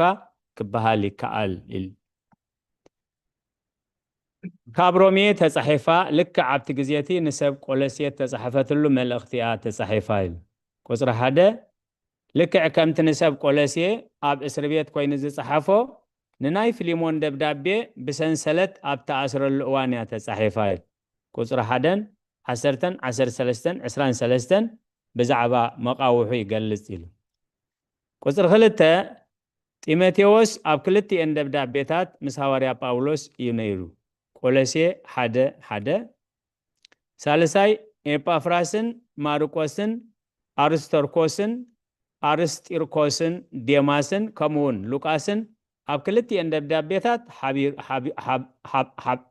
ሓቢሮም ኣለዉ ራብዓይ ኦኖሲሞስ ሓደ ካብቶም ልኡኻት ናብ ቆሎስየ እዩ ነይሩ ስለዚ ነቲ ተጻሕፈሉ ግዜ ኣበናይ ግዜ ምዃኑ ብትክክል ዕለት ስለ ዝተጻሕፎ በዘን 4 ምልክታት እዩ ምስቲ ናብ ፊልጵስ ቆላስዩስ ተጻሕፈ ግዜ ተጻሒፉ ራብዓይ እዛ መልእኽቲ እዚኣ ብኸፊል እተዘርበሉ አክሪጶስ ኣብ ቆሎስዮን ተዛሪቡሉ ኣሎ ዕላማ ናይዚ መጽሓፍ ሐዋርያ ቅዱስ ጳውሎስ ናብ ፊሊሞና ነዚ መልእኽቲ እዚ ወይ ነዚ መጽሓፍ ዝጽሕፎ ከሎ ዕላምኡ እንታይ ብቀዳምነት ንኦኖሲሞስ ይቕሬታ ንኽረክብ ንኽዓርቆ ማለት እዩ ካብ ቤት ማእሰርቲ ምስ ተፈትሐ ንገዛእ ርእሱ ዝኸውን መሕደሪ ክረክበሉ እዩ አስተዋጽኦ ወይ እንታይ አስተዋጽኦ ገይሩ እንታይ ጥቕሚ ነይርዎ ሰላምታ ናይ ፊሊሞን ፍቅርን እምነትን ፊሊሞን ፍቅርን እምነትን ልማኑ አኖሲሞስ ንአኖሲሞስ ዘቅረቦ ሕቶን ብድሕሪኻ ምስ ስንባት ወይ ስንብታይ ቁጽሪ 1 ጳውሎስ እሱር ክርስቶስ ኢየሱስ ጢሞቴዎስ ሓውና ናብ ተፈቁርን መታዓይተይን ፊሊሞና ናብ አጵያ ሓብትናውን ናብቲ ምሳና ኮይኑ ዝዋጋ አክሪጶስ ከዓ ናብታ ኣብ ቤትካ ዘላ ማሕበርውን ካብ እግዚአብሔር አቦን ካብ ጎይታና ኢየሱስ ክርስቶስ ጸጋን ሰላምን ይውረድኩም ይብል በዓልቲ ቤቱ አክሪጶስ ወዱ ከምውን እቲ ቅድሚ ጉባኤ ንቅያ ዝነበረ ክርስትና ኣብ ጎዳጉዲ ኣብ ቤት ኣመንቲ ይሕልፍዎ ስለ ዝነበሩ ፊሊሞና ከዓ ቤቱ ከም ቤተ ክርስቲያን ኮይኑ ሕብረት ኣመንቲ ዝግልገልሉ ቤት ከም ዝነበረ ሐዋርያ ቅዱስ ጳውሎስ ክገልጽ ከሎ ብቐጥታ እንታይ ኢሉ ዘሎ ናብታ ኣብ ቤትካ ዘላ ማሕበር እውን ሐዋርያ ጳውሎስ ኣብ ሮሜ እሱር ከም ዝነበረ እተን ናይ መጀመርታ ቃላት ሐዋርያ ጳውሎስ ዝጸሓፈን ፊሊሞን ናይ ድንጋጸን ለውሃትን ዘርእያ ቃላት እየን ኢሉ ኣብዛ ደብዳቤ እዚኣ ንማእሰርቱ ወይ መቃውሑ 5 ሰዓት ጠቂስዎ ኣሎ ኣብዚ ሓፃር መልእኽቲ 5 ግዜ ብዛዕባ ማእሰርቱ መቃውሐይ እንዳበለ ጥቕሲ 1 ጥቕሲ 9 ጥቕሲ 10 13 23 ክልተ ካልኦት ደብዳቤታት እቶም ምስኡ ኣብ ማእሰርቲ ዝነበሩ ሰባት ኣብታ ቀዳመይቲ ፍቅዲ ጢሞቴዎስ ዝብል ስም ተጠቂሱሉ ፊሊሞን ኣብ ቆሎስየ ይነብር እኳ እንተነበረ ሐዋርያ ጳውሎስ ግን ኣብኡ ኣይነበረን ኣብታ ርእሲ ከተማ ኣውራጃ ዝኾነት ኤፌሶን ንነዊሕ እዋን ኣብ ዝጸናሓሉ እዋን ኣብኡ ፊሊሞን እምነቱ ናብ ክርስቶስ ቀይርዎ ክኸውን ይኽእል ኢሉ አጵያ ሰበይቲ ፊሊሞን አክሪጶስ ወዲ ፊሊሞን አርኪጶስ አገልጋል ቤተ ክርስቲያን ነይሩ ኣብታ ናይ ቆሎስየ ዝረአናያ እቲ ሕድሪ ዝሃቦ ዝያዳ ከጠንቀቆ ንአክሪጶስ ከዓ ነታ ብጎይታ ዝተቀበልካያ አገልግሎት ንምፍጻማ ተጠንቀቕ በልዎ እታናይ ጥንት ቤተ ክርስቲያን ናይ ኣምልኾ ኣባይቲ ስለ ዘይነበራ እቶም ኣበንቲ ኣብ ናይ ብሕቲ ኣባይቲ ይእከቡ ነበሩ። ጸጋን ሰላምን ብዛዕባ ምሕረት ኣምላኽ የዘኻኽሩ እዩ። ቁፅሪ 4 ክሳብ 7 ዘሎ ናይ ፊሊሞን ፍቅርን እምነትን ይብል። ኣታሓወየ ልብቶም ቅዱሳን በኣኻ ስለ ዝቐሰነ ይብል። እቲ ተቐባላ ጋይሽ ብምንባሩ ነቶም ንዕዮ ወንጌል ላዕሊ ታሕቲ ዝብሉ መግብን መዕረፍን ጎንን ኮይኑ የገልግሎም ስለ ዝነበረ ልብቶም ቅዱሳን በኣኻ ስለ ዝቐሰነ ይብል። በታ ፍቅርኻ ብዙሕ ሓጎስን ህድኣትን ረኺበ እሞ እተን ንጎይታ ኢየሱስ ክርስቶስን ንኩሎም ቅዱሳን ዘለዋኻ ፍቅርን እምነትን ምስ ሰማዕኹ ነቲ ብክርስቶስ ኣባኻትኩም ዘሎ ኩሉ ሰናይ ነገር እናፈለጥካ እቲ ሕብረት እምነትካ ምእንቲ ኸስልጥ ኣብ ጸሎተይ እናዘከርኩኻ ኩሉ ሳዕ ንኣምላኸይ ኣመስግኖ ኣለኹ እዩ። ክብሪ ንዝኽሪ ስሙ ይኹን። ሐዋርያ ቅዱስ ጳውሎስ በቲ ዝተዋህቦ ጸጋ ጥዑመ ልሳን ምኡዝ ከመ ዕጣን እንዳበለት እያ ቤተ ክርስቲያን እትዝክሮ። ስለዚ እቲ ናይ መተባብዕ ቃል ክጽሕፈሉ ከሎ ልብቶም ቅዱሳን በኣኻ ስለ ዝቐሰነ እስኻ ከምዚ ኢኻ፣ እስኻ ንፉዕ ኢኻ፣ እስኻ ዓቢ ኢኻ፣ እስኻ ቅዱስ ኢኻ ውዳሴ ከንቱ ዘይኮነስ ነቲ ዝገበሮ ነገር ኣፍልጦ ይህቦ። መጀመርያ ልብቶም ቅዱሳን በኣኻ ስለ ዝቐሰነ በታ ፍቅርኻ ብዙሕ ሓጎስን ህድኣትን ረኺበ እሞ እተን ንጎይታ ኢየሱስ ክርስቶስን ንኩሎም ቅዱሳን ዘለዋኻ ፍቅርን እምነትን ምስ ሰማዕኹ ነቲ ብክርስቶስ ኣባኻትኩም ዘሎ ኩሉ ሰናይ ነገር እናፈለጥካ እቲ ሕብረት እምነትካ ምእንቲ ኸስልጥ ኣብ ጸሎተይ እናዘከርኩኻ ኩሉ ሳቅ ንኣምላኸይ እመስግን ኣለኹ እዩ። ፊሊሞን ብምኽንያት ተኣምላኻዊ ህይወቱ ንኣምላኽ ከም ዘመስግኖ ብምግባር ንልቢ ሐዋርያ ጳውሎስ ምንጭ ሓጎስ እዩ ነይሩ እዩ። እምነትካ ምክፋል ክበሃል ከሎ ነቲ ናይ ሓቅን ንጡፍን እምነት ስለ እተውፅእ ንኻልኦት ክርስቲያን ዝግበር ፍቅሪ እውን ግብረ ሰናይ ተግባር ዘጠቓልል እዩ። በዚ ከምዚ ኩሎም ሰባት ብክርስቶስ ክሳዕ ክንደይ ሃብታማት ምዃንኩም ይርእዩ፣ ምእንታኹም ከዓ ንኣምላኽ ክብሪ ይህብዎ እዩ። ስለዚ ከምቲ ጎይታና ኢየሱስ ክርስቶስ ነቲ ጽቡቕ ግብርኹም ሪኦም ነቲ ኣብ ሰማይ ዘሎ ኣቦኹም ምእንቲ ከመስግንዎ ብርሃንኩም ኣብ ቅድሚ ሰብ ይብራህ ዝበሎ ሐዋርያ ጳውሎስ ኣብ ጥቕሲ 7 ብዛዕባ እታ ኣብ ቆሎስየ ዝነበረት ቤተ ክርስቲያን ዝገልጽ ኩነታት እዩ ዝጠቅስ ነይሩ እዩ። ሐዋርያ ቅዱስ ጳውሎስ ስለ ኣናሲሞስ ዘቕረቦ ልመና ወይ ምሕፅንታ ካብ 8 ክሳብ 16 ዘሎ ቁፅሪ 8 ስለዚ ግቡእ ክእዝዘካ ብክርስቶስ ኢየሱስ ብዙሕ ትብዓት ዘሎ ንኽንሰይሲ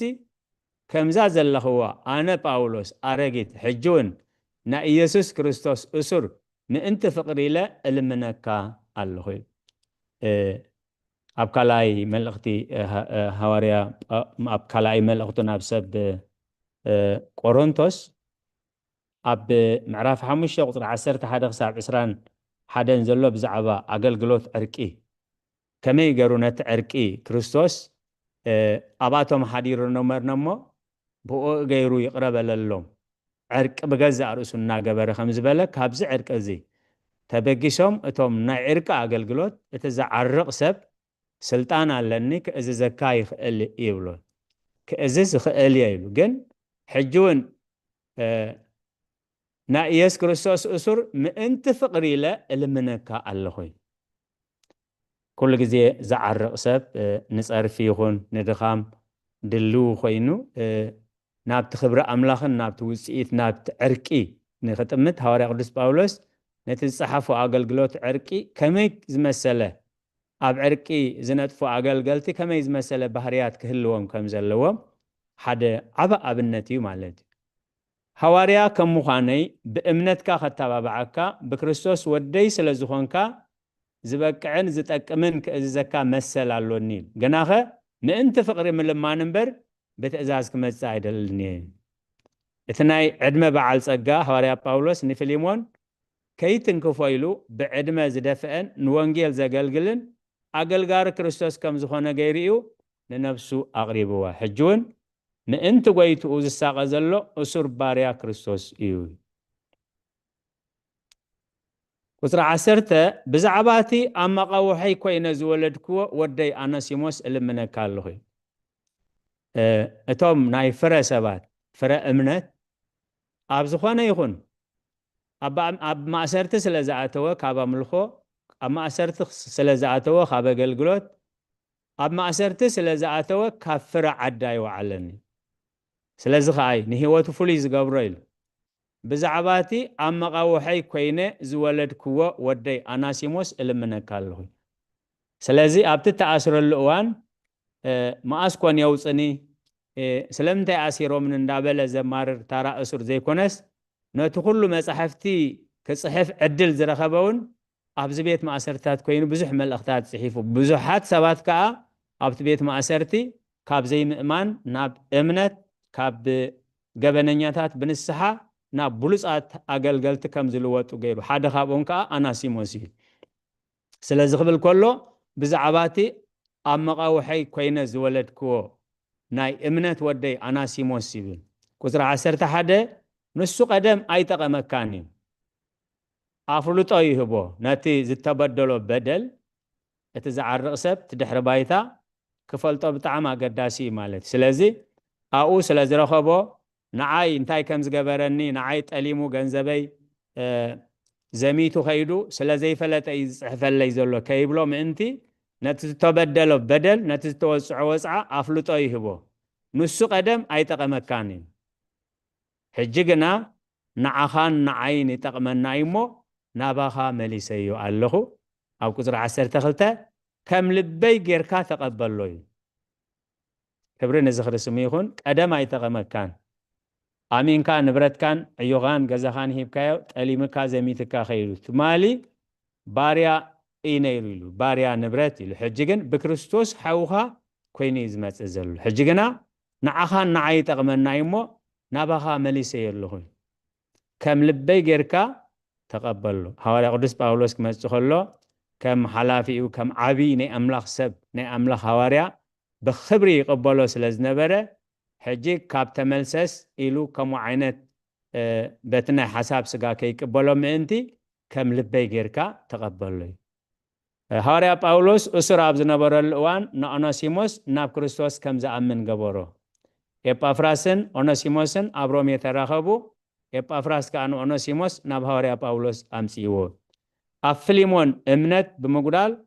ካብ ሓላፍነቱ ሃዲሙ ሕጂ ግና ከምዚ ዝመሰለ ለውጢ ኣብ ልዕሊኡ ተገይሩ እዩ ንሃዋርያ ጳውሎስ ብጽቡቕ ኣገልጊልዎ ንፊሊሞን እውን ብጽቡቕ ከገልግሎ እዩ ቁጥሪ 13 ኣነስ እኳ ኣብዚ መቃውሒ ስለ ወንጌል ኣብ ክንዳኻ ኮይኑ ምእንቲ ከገልግለኒ ንርእሰይ ከትርፎ ምደኽሎ ይኹን ነይረ ኢሉ ግናኸ እቲ ሰናይ ግብርኻ ብፍታው እምበር ብግዲ ምእንቲ ከይከውን ብዘይ ፍቓድካ ሓንቲ እኳ ክገብር ኣይፈተኹኒ እቲ ንሱ ንሽዑ ተፈልየካ ምናልባሽ ንሓዋሩ ምእንቲ ክትረኽቦ እዩ ዝኸውን ኩሉ ግዜ ወለድና እንታይ እዮም ዝብሉ ሕማቕ ጋላጋላይ መቃተሊ እዩ ብዙሓት ሰባት ብዘይ ተመክሮን ብዘይ መሪሕነት መንፈስ ቅዱስን ከዓርቁ ኣብ ስድራ ቤት ይኹኑ ኣብ ጎረባብት ይኹን ኣብ ዓድታት ይኹን ይኣትው እሞ ነቲ ጉዳይ መሊሾም ሓዊ ክዕውሉ ስለዚ ወለድና እንታይ ኢሎም ሕማቕ ጋላጋላይ መቃተሊ ይብል ስለዚ ኣቦታት ቤተ ክርስቲያን እንተወሓደ ኣብ ዕርቂ ንቤተ ክርስቲያን ወኪሎም መንፈሳዊ ኣብ ዕርቂ ዝሳተፉ ኣብ ስድራ ቤት ክኸውን ክእል ኣብ ሰብኣይን ሰበይትን ክኸውን ክእል ኣብ ጎረባብቲ ክኸውን ክእል እንተወሓደ እዚ መልእኽቲ ሃዋርያ ቅዱስ ጳውሎስ ናብ ፊሊሞና ብጽቡቕ ዝተረድኡ ኣገልገልቲ ክኾኑ ኣለዎም ምክንያቱ ሃዋርያ ቅዱስ ጳውሎስ ክሳብ ክንደይ ነቲ ዕዮ ኣብ መንጎ ኣናሲሞስን ፊሊሞንን ዝነበረ ዘይምርድዳእ ብመንፈስ ቅዱስ ናብ ፍጹም ምርድዳእ ምእንቲ ክበጽሕ ሃዋርያ ቅዱስ ጳውሎስ ነብሱ ኣትሕት ኣቢሉ ነብሱ ኣዋሪዱ ኢሉ ስልጣን ኣለኒ ግን ክልምነካ እምበር ክእዝዘካ ኣይደለኹን ቀደም ኣይጠቐመካን ቀደም ጎዲእካ ቀደም ጠሊሙካ ቀደም ዘሚትካ ኸይዱ ቀደም ባርያኻ ብስጋ ነይሩ ሕጂ ግን كم حوخ أمان كريستوس باريا كريستوس كوين يزمسك كازلو نعين نعخا نتقمنا إيو ندابلا أزيب بقى ببلوء زخانة حلينا وي أزراربا إيو الزارو سلازخ أيو نابتهم زي آمن تخدكادو خلهم زرباهم زتقاممه بچاوز تقاممه ጸጋ መንፈስ ቅዱስ ዝመልኦ ይኹን وهرو بلبنا هاب بعدان ام ሃይማኖት ويكون ነገርክሙ በጸጋ ወቅስመ በጽየው ጥዒምዎ ይሰርሐሉ ስለዝነበረ ማለት አጸብቀ ፈትወ ይብል ንዑኡ ዝወርዶ ዝኾነ ይኹን ዘይእሩም ጠባይ ንልበይ ከም ዘቕሰለ ኮይኑ ዝስማዓኒ ነቲ ክትህበኒ ትደልዮ አገልግሎት ንእንቲ ክህበኒ ምሳይ ተሓጒሰ ክሕዞ ምደለኹ እንተኾነ ግን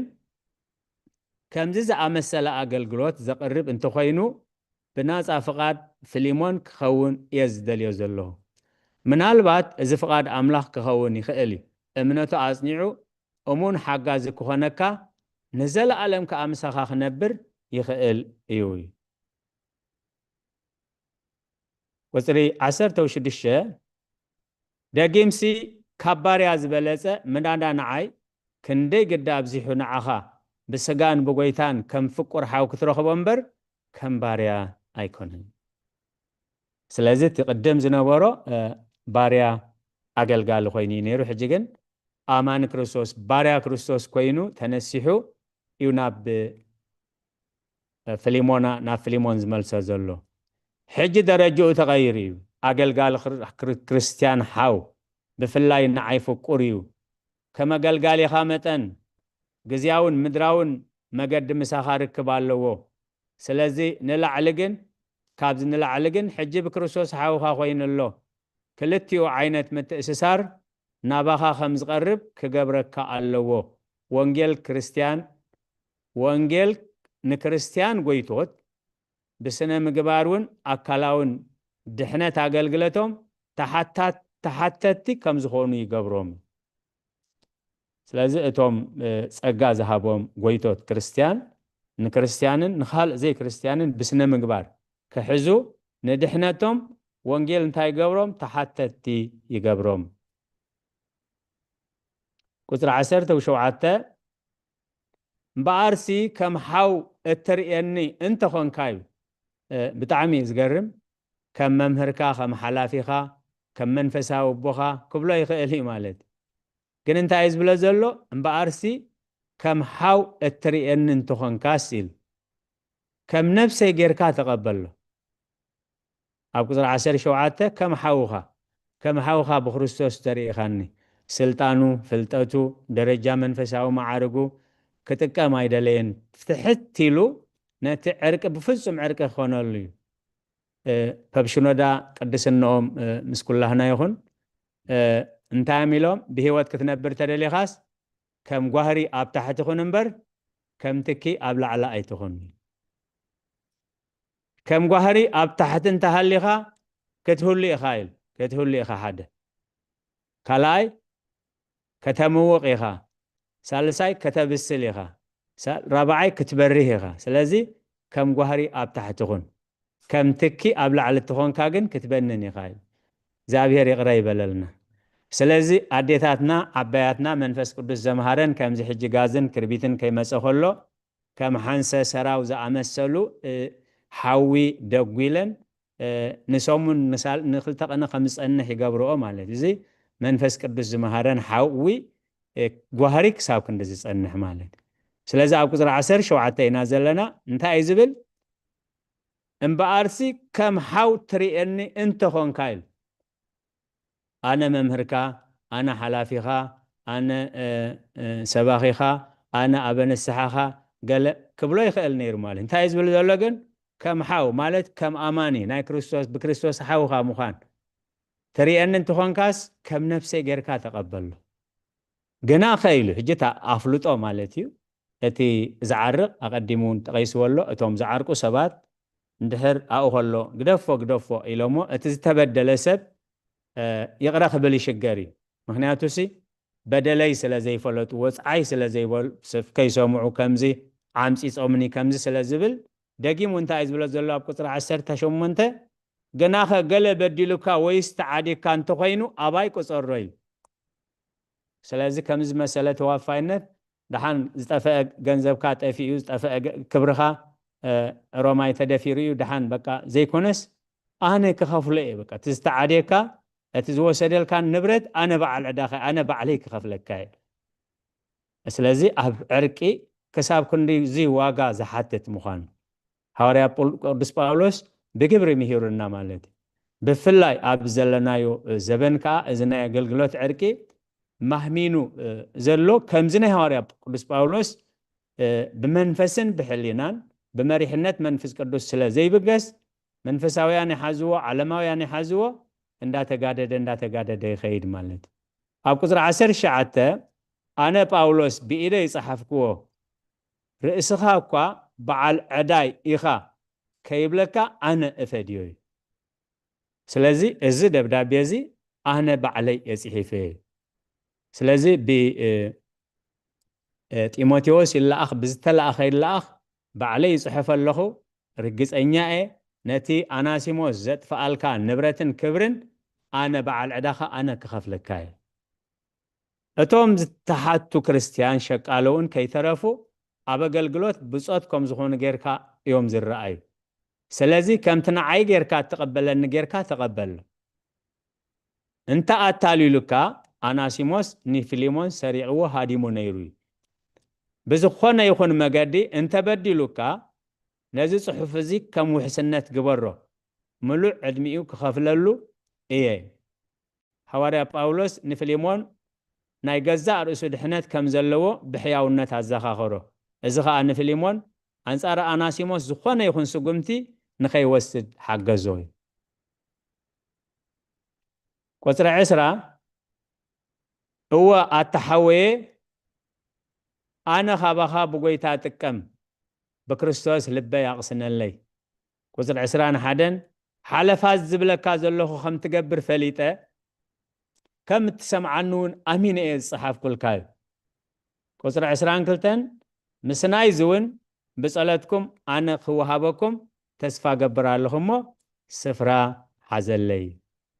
سلقالاتو كزابير تمسقنا يخون اتحايل امنت فليمونسي نزاب دابيس يقبلا دخون تقبيل خون مس اناسيموس يعرق دخون خون انب دخون يبخون يبلني زي كونه مخنياتو يتور هابيها لطبب بكل لب اسمه كل ذكل لبو هو كوتي باليعقوب سلازي انت عايز بزلو انا خابخا بغويتا تكم بكريستوس لب يقسن لي مسبله حالفاز زبلكا زلو خم تقبر فليته كم تسمعنون امين يصحف كل كابي مسنايزون بصلاتكم انا خوهابكم تسفا قبر لكم سفرا حزلي بزح غزي نعيكا بزعبا ونجل افيك خفت كلخس تبعتكو هابني صلي لي نابله ابز صحفو صحفلت نتوم سعابتون دق مزامرتون يمحصن نبره ابزا دبدابي زي ازحتتكو كله كم ذهبكا بمفلات بقويتا كحقوسي إذا دبدابي زي خابتي زحاتتون نلعلي كم زوهاب بمتأمانيات صحيفة من البات فليمون نعناسيموس ناس أنه تخوهبو خمز خيل زحبر حسابي هبرنا يخيل كل ثناي مجمرتا مع أسرتو صحافة دبدابيتات حارا خمز وزء متأممان كم زلو إزاريل حواريا باولوس اندقنا ناب اسيا خده من الباتون ابقى لسي خيدي يخوني قطر عسران سلستن يبقى فراس بكريستوس يسوس متأثرتي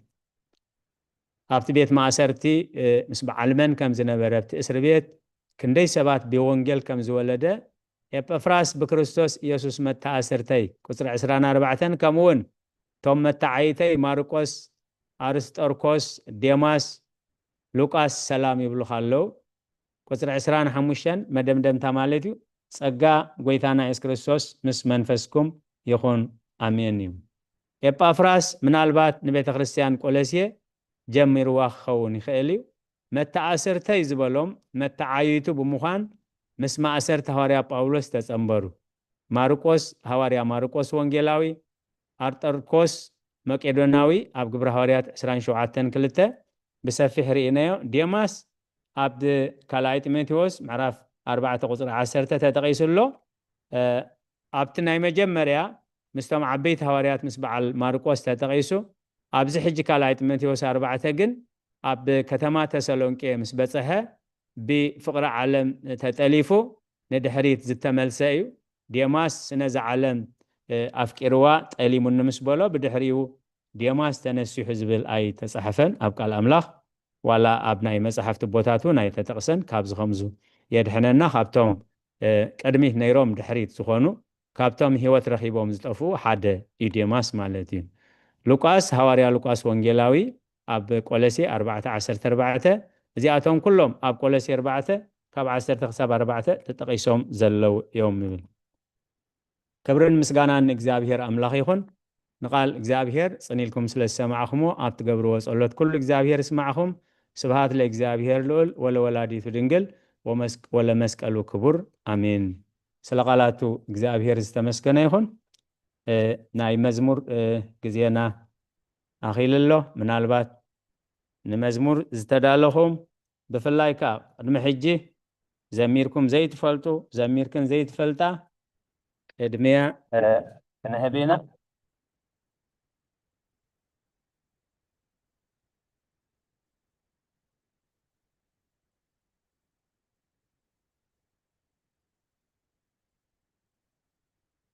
الرئيس مع ده اللغون بنا على هو معنا ما الله ربنا الرأي على هوتي يسمع لنا الرأي بنا دابير يدقفكم حاولنا يا كونغرماين نقول لنا على هوتي يسمع لنا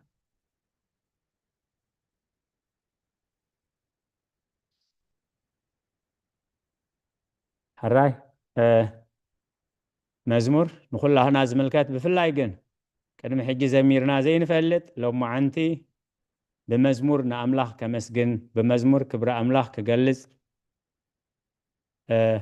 تبلو ويتبلان تلخن أبز حالة جزينات تذكر ويهم نمجمريا هاي حبتنا سنايت خميز مسألة دينك زخنا مزمور زميرات لنا كمون ناي مزمور مهمر حاونا قرماي بزح السعر زلو عب كرميو توم كل جزية مزمور تمهارا زلخن كا ندهر زمير كلنا لنا نحاونا قرما دياكون قرمايون عابي موقسي سلازي قدم حج زميرنا زي نفلت سبات أهات وينحوات بدحريخا زخوانا خزمر زدال لو مشيت ملكت قبر لي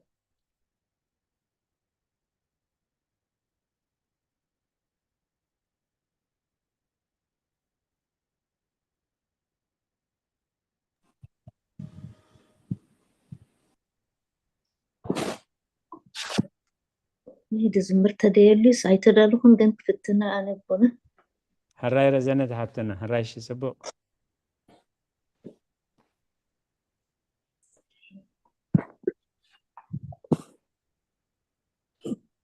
كم قدس داويت كزمر نقويتات المزمور كزمري صلاتكم دقفني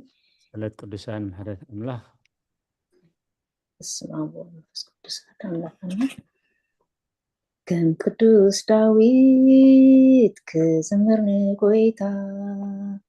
ببدنا مسنقو مسناي عللتا بملو لبي كغرب مسكانا بملو لبي كغرب مسكانا حيلي بني يسوس حيلي بني قويتاي حيلي بني يسوس حيلي بني قويتاي كزمرالو بدستا نتاوي موتأي كل زقوطاطر نسحياو إيو سمون إكسابير زغربولو يلبو تراي سمو يخبر زغربولو يلبو تراي سمو يخبر حيلي بني يسوس حيلي بني قويتاي حيلي بني يسوس حيلي بني قويتاي كزمرالو بدستا نقاري كاب مودا نعينتي كاب نبعات قويتان ላጊፍኒ ሂቡኒ ወንትብዓት ኩሉ ተገፊፉ ዝነበረ ጸልማት ኩሉ ተገፊፉ ዝነበረ ጸልማት ሓይሊ ሂብኒ ኢየሱስ ሓይሊ ሂበኒ ጎይታይ ሓይሊ ሂበኒ ኢየሱስ ሓይሊ ሂበኒ ጎይታ ክዘምረሉ ብደስታ ክዘምረሉ ብደስታ እግዚአብሔር ነጊሱ ግርማውን ለቢሱ ዓለም ከይትናወጽ አጽኒዕዋ ንሱ ንኩሉ ይመርሕ ብቅዱስ መንፈሱ ንኩሉ ይመርሕ ብቅዱስ መንፈሱ ሓይሊ ሂብኒ ኢየሱስ ሓይሊ ሂብኒ ጎይታይ ሓይሊ ሂብኒ ኢየሱስ ሓይሊ ሂብኒ ጎይታ ክዝምረሉ ብደስታ ክዝምረሉ ብደስታ ንእግዚአብሔር ክዝምር ንስሙ ከኽብር እቲ ዝገበርካለይ ኩሉውን ክነግር ኣይሓፍርን እየ ንስሙ ክምስክር ኣይሓፍርን እየ ንስሙ ክምስክር ሓይሊ ሂብኒ ኢየሱስ ሓይሊ ሂብኒ ጎይታ ሓይሊ ሂብኒ ኢየሱስ ሓይሊ ሂብኒ ጎይታ ክዝምረሉ ብደስታ ክዝምረሉ ብደስታ ስለ መዝሙሩ እግዚአብሔር ይመስገን ስለተዋህበ ዕድል አሜን ወዘነት ሓብትና ብደቂ ተሓጎሲ እግዚአብሔር ዘመን አገልግሎት ኪባርኽ ዝማሬ መላእክት የስማዓልና ድንቅ ዝኾነ ናይ ምስጋና መዝሙር ናይ አምልኾ መዝሙር ውዕለት እግዚአብሔር ዝገልጽ ከም ቅዱስ ዳዊት ክዝምር ንጎይታ ሓይሊ ሂቡኒ ኢየሱስ ሓይሊ ሂብኒ ጎይታ ክዝምረሉ ብደስታ እንዳበለት ከምዚ ኣዝዩ ሰፊሕ ዝኾነ መዝሙሪ ቃለ ሕይወት የስማዓልና ኣብ ፊልጵ 4 ምዕራፍ 11 ቁጥሪ 13 ሐዋርያ ቅዱስ ጳውሎስ ኣነስ በቲ ዘለኒ ኣኽለኒ ምባል ተማሂረ እሞ ስለዚ እንኳ ኣይኮንኩን ይብል ሽዑ ኣብ ቁጥሪ 12 ትሕት ምባል ፈልጥ ሕልፍን ትርፍን ፈልጥ ኢሉ ጸጋብን ጥሜትን ምስትርፉ ምህላውን ስእነትን ኣብ ኩሉን ብኩሉን ልሙድ ኢል ኣብ ኩሉን ብኩሉን ልሙድ ምስ በለ በታ ሓይሊ ዝህበኒ ክርስቶስ ንኩሉ እኽእሎ እዩ ስለ ቃላቱ እግዚአብሔር ዝተመስገነ ይኹን ትሕት ምባል ፈልጥ ሕርፍን ትርፍን ፈልጥ ጸጋብን ጥሜትን ምስትርፉ ምህላውን ስእነትን ኢሉ ኣብ ኩሉን ብኩሉን ልሙድ ኢል ኣብ ኩሉን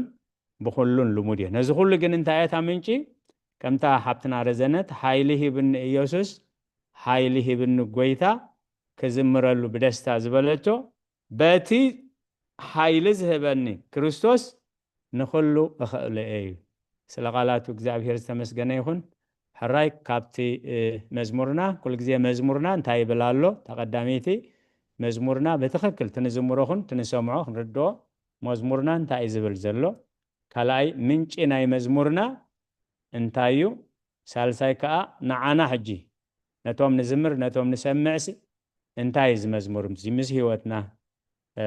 ነዘን ሰለስተ እኒኣ ንርኢ እሞ እስኪ ካብ ጉባኤ ብዛዕባ ዝመዝሙር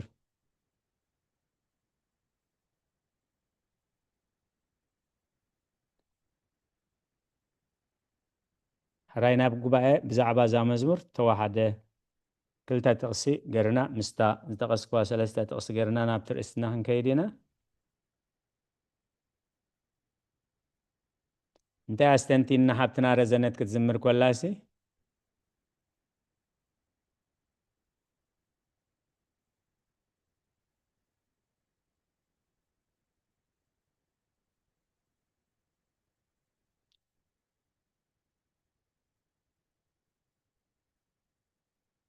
ካብታ ሓብትና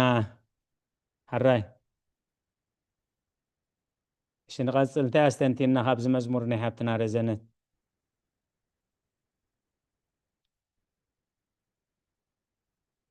ሓብትና እንዳዘመረት ኮላ ምስኣ ክፅሕፍ ኢለ እንዳፈተንኩ ከለኹሲ እቲ ሓይሊ ዝህበና ኣምላኽሲ ምእታወይን ምፅአይን ብል ነይሩ ኣብ ምእታወይ ኣብ ምፅአይ حيل الزهبسي أب مئتاوي أب مسعي أب مزمور 121 ناي حلوة مزمور ناي مدياب مزمور يوم زبلوا بوتات ناي مدياب كل زي مصحف قدوس كنا نبب كلنا ناي مدياب مزمور قبل كله ناي منفساوي عبيد يزقلت من البات كمزي عقب ويقوم بمدياب يكونن انت عايزبل عينتينا بخرانا لعلالله رديئتي كابي زمس رديئتي كابت سماين مدرن زقبر اكزابير زمس حلاوي يايتاخسن انه ثنا عايز حلو ايدكسن ايتاخسن مسبله اكزابير ابين مانيت ايدي صلالي صحايب معلت ورحوم بليتي ايكوق عنني اكزابير كاب كيزه بلا خلو حلوان نفسي كاخ حلواي مسبله موداتا كن اكزابير مئتاوين مسعين كبارخي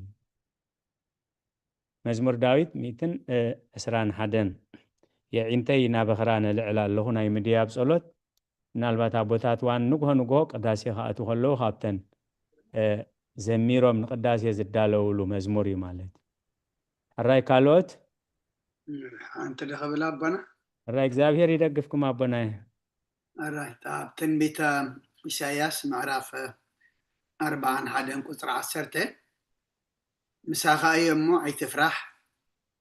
أنا أملاك أيامو أي تشبر كبرتعكا كردعكا بيمانة إيد صدق أيون كدق فكا إيه እግዚአብሔር ይመስገን ቃል ህይወት ይስማዕልና ካብቶም ወሃብታ ኃይልታት ዝበሃሉ ጥቅስታት እዮም ማለት እዩ ንህዝቡ ተስፋ ክብል ከሎ እግዚአብሔር مساخا ايمو اي تفرح انا املاخك ايمو اي تشبر كبرتعكا خردعكا بيمانيت يرصدق ايون كدغفكاي قال هيوت يسمع لنا بونا مخنياتو تخكل تاياتولنا راتا مزمور حيله بن ኢየሱስ حيله بن ጎይታ كزمرلو بدستاي ስለዚህ ዞም ከምዚኦም ዝመሰሉ ጥቅስታት ከንሕዞም power giver chapters or verses يوم زبهالو مالتيو وهابتا حيلي تقستات وهابتا حيلي معرفات يوم زبهالو أبونا بملأك سلام تنبير إسياس 41 قطر 10 زتغسلنا كمزي يوم زمسلو أبد خامنا حيلي أبتز سلمة برهان أبتن ودكالو تنسائي أبتن حازنالو حقوس كخونس تلازخلو وهابتا حيلي تقستات يبهالو سلازي مساخا ايمو اي تفرح انا املاخك ايمو اي تشبري كبرتعكا كردعكا بيمانيتي يصدقيون كدغفكاي እግዚአብሔር ይደግፍኩም አቦናዬ حراي كالوت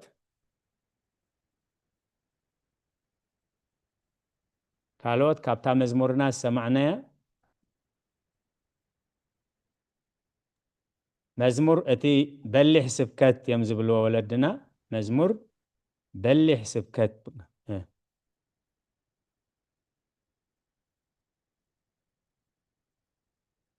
مزمور حدا خابتي اغلغلوت ناي ملاخت زي قارص اغلغلوت ملاختي ايو سلازي اس يمردا يدل مالت ابوتات انت بزعبا مزمور انت يملم زلو اندحر لبخا خزمر دليخا نافكا سقابلو اندحر نفسخا خزمر دليخا خا نلبخا سقابلو حساب كندي عميق مالتي ثناي مزمور عملخو كمزي بسمعيت وي ني غزياوي كبري وي نحغوس إلنا نزمرو طراي زيكونس كساب هواريات ابتي 16 شغبر هواريات نريو مسقلو قانزوم زبانوم بمغلن بدمن انداو حازه بحغوس زمرو انتنيرومسي مزمور كساب كندي عميق نايملخو اغلغلوت ناي ملاእክት مخاني እሞ እንታይ አስተንቲና ሀብትና እንዳዘመረት ኮላ ኃይልህ ብኒ ኢየሱስ ኃይልህ ብኒ ጎይታ ከም ቅዱስ ዳዊት ክዝምርየን ጎይታይ ዳዊት አዋላ በጸበቡ ዋላ በኃጢያቱ ዋላ ውድቀቱ መዝሙር ካብአፉ ጠጠው ላይ ፈልጥኒ ማለት ዋላ ተሐተ ነሐጢያት ደረጃ ዝወድቀሉ በቃ ናበኻ ባኻ ሞናቢክ ኸይ هو حتى ينصار كغير حق خافرشه بديله نفسي ارسيها قلنا ما خيدل مكنا بيك خيد نسمع انت ديبكوس نسخا والله تحت مريم تاته كم فين تصرخ انت تروح انت نفركو كبخا خمن فسكان نابيك خيد ندبله ابتز برتع ودقات اب زودقلون ابت ودقات خوينون اب املاخ طمت نيرو سلازي خاي كل غزي اب نسخا هيوت مزمور داويد كندقم قدس بيت كريستيان تحبرنا ويتمهرنا مالتي حنت لو فتن مساعد خيط تخينا حراي رزنت حبته مصحف إيوب معرف 32 كاب قطري 18 دلا جميرا قالت مليئني إيو أمو التي أبوشتي زولو منفس يدرخنا الله إنه وشتي كم حتم ويني بقعش ويني قدر كم زدالي حربي إيو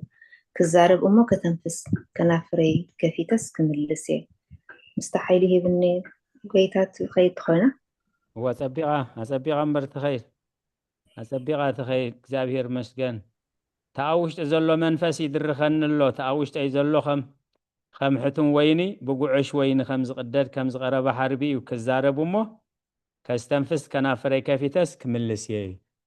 እግዚአብሔር መስገን ንሱ እዩ ተሓይሊ ምክንያቱ እዚ ኩሉ ስቃይ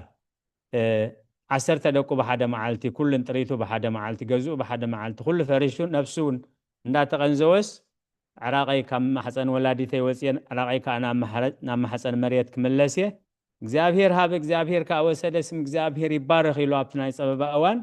ደው ክብል ዝኻለ እታ ኃይል ዝህብ ጎይታ ኃይል ስለዝሃብ ወንበር ዳዊት ፍሉይ ዝኾነ ካብ ናይ ደቀ ሰባት ፍሉይ ኃይሊ ሓያል ብርቱዕ ስለዝነበረ አይኮነን ማለት ስለዚ በትክክል መስኡ ተኸይድ ያ ማለት እዩ ንምቅብጣር እኮ አይፈልጦን ይዝብል ማለት ተኃይሊ ንምቅብጣር እኮ አይፈትወን ዝኾነ ይኹን አድልዎ ገጽ የብለይ ንሓደውካ ብምቅጣር አይዛረብን ኮም እንደዝኸውን ፈጣሪይ ቀልጢፉ መመንጠለን ነይሩ ስለ ቃላቱ እግዚአብሔር ዝተመስገነ ይሁን هراي ካልኦት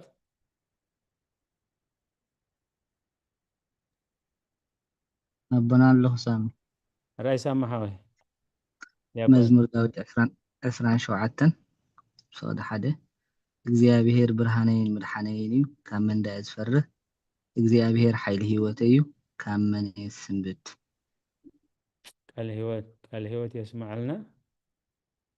ህይወት يسمعلنا حونا ዲያቆን ሳሙኤል እዚ ምዕራፍ 7 ከዓ ካብቶም ወሃብታ ኃይልታት ምዕራፋት ዝበሃል እዩ ብምዕሩት ምዕራፍ ማለት እዩ ልበ አምላኽ ዳዊት بحنت حتو 4 حتو يزملس ابز معراف زمالتي نእግዚአብሔር حنت ነገር ለሚነዮ ይብል ማለት በርባዕተን ሓሙሽተን نእግዚአብሔር حنت ነገር ለሚነዮ ወቃበ እግዚአብሔር ንምራይ መቅደሱን ንምርማር ምሉዕ ዕድመይ ኣብ ቤት እግዚአብሔር ክነብር ደሊ ኣለኹ ይል አሞዳታ ናይቲ ምዕራፍ በእግዚአብሔር ተሰፎ برتع لبخا قتيبل أجوخا هو بإግዚአብሔር تسفى قبري بمولو إذا معرف إسرائيل شوعتن كابتم وهاب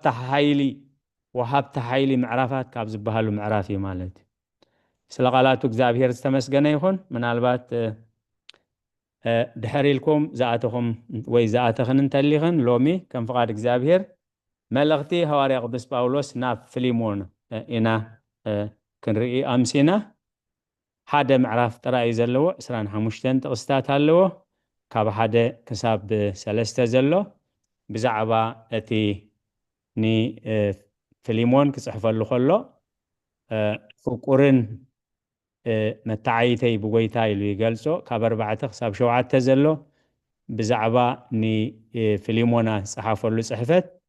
بدحري يزلو كاب 12 حساب 22 كاب بزعبا نعرقي امونغو اناسيموسن فيليمونان زنبر خنتات واغا بمخفال عدو بمخفال كتعرقم كله امو داتها سلامتا يغلص ابزي نامسينا منالباتهم دحريلنا زمصانا انتلينا سلازي كاملخت حواري قدوس باولوس ناب بفيليمونا انتاينا نمهار انتاينا استنتينا لو ما انتي بفلاي زي عرقي اوشنا عرقي أب جزانا بسدرانا بحدارنا مسدقنا عرقي أب بيت خريستيان مس مقالا قلتنا عرقي مس أبيات خريستيانات لعلو كل زمن عرقي أب زد ليلو زوان قد مخلتشع عمت هاري قدس باولوس نام مانغو فيليمونن أم مانغو أناسيموسن زنبرة بخميز مسألة تحتنا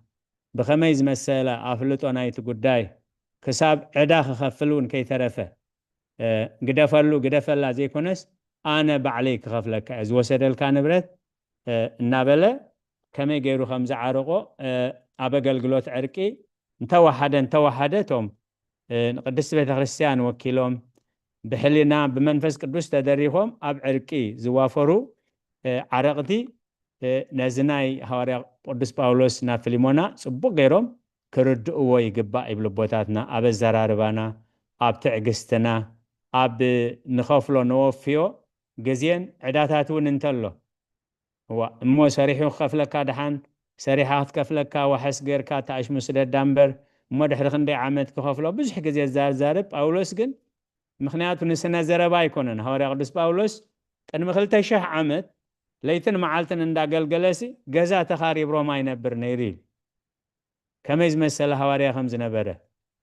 إذا نأداوي نعين نتوم مساين زلونين زي تغما زي سرح حيبلع عندابله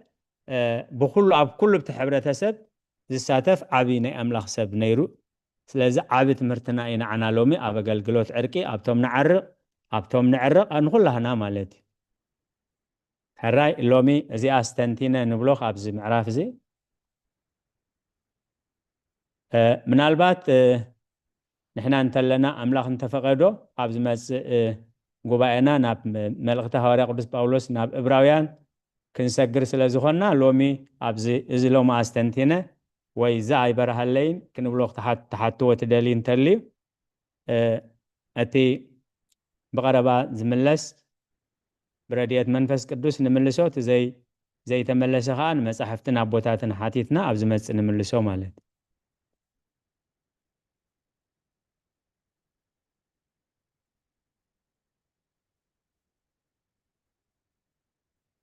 حراينا يقوبا ثقزيه نتغمالو قزينا كاب زامل الاختزياس انتاينا تماهرنا كاب هواريا باولوس كاب أناسيموس كاب أبيا بعلت بيتو كاب أكريبوس ودو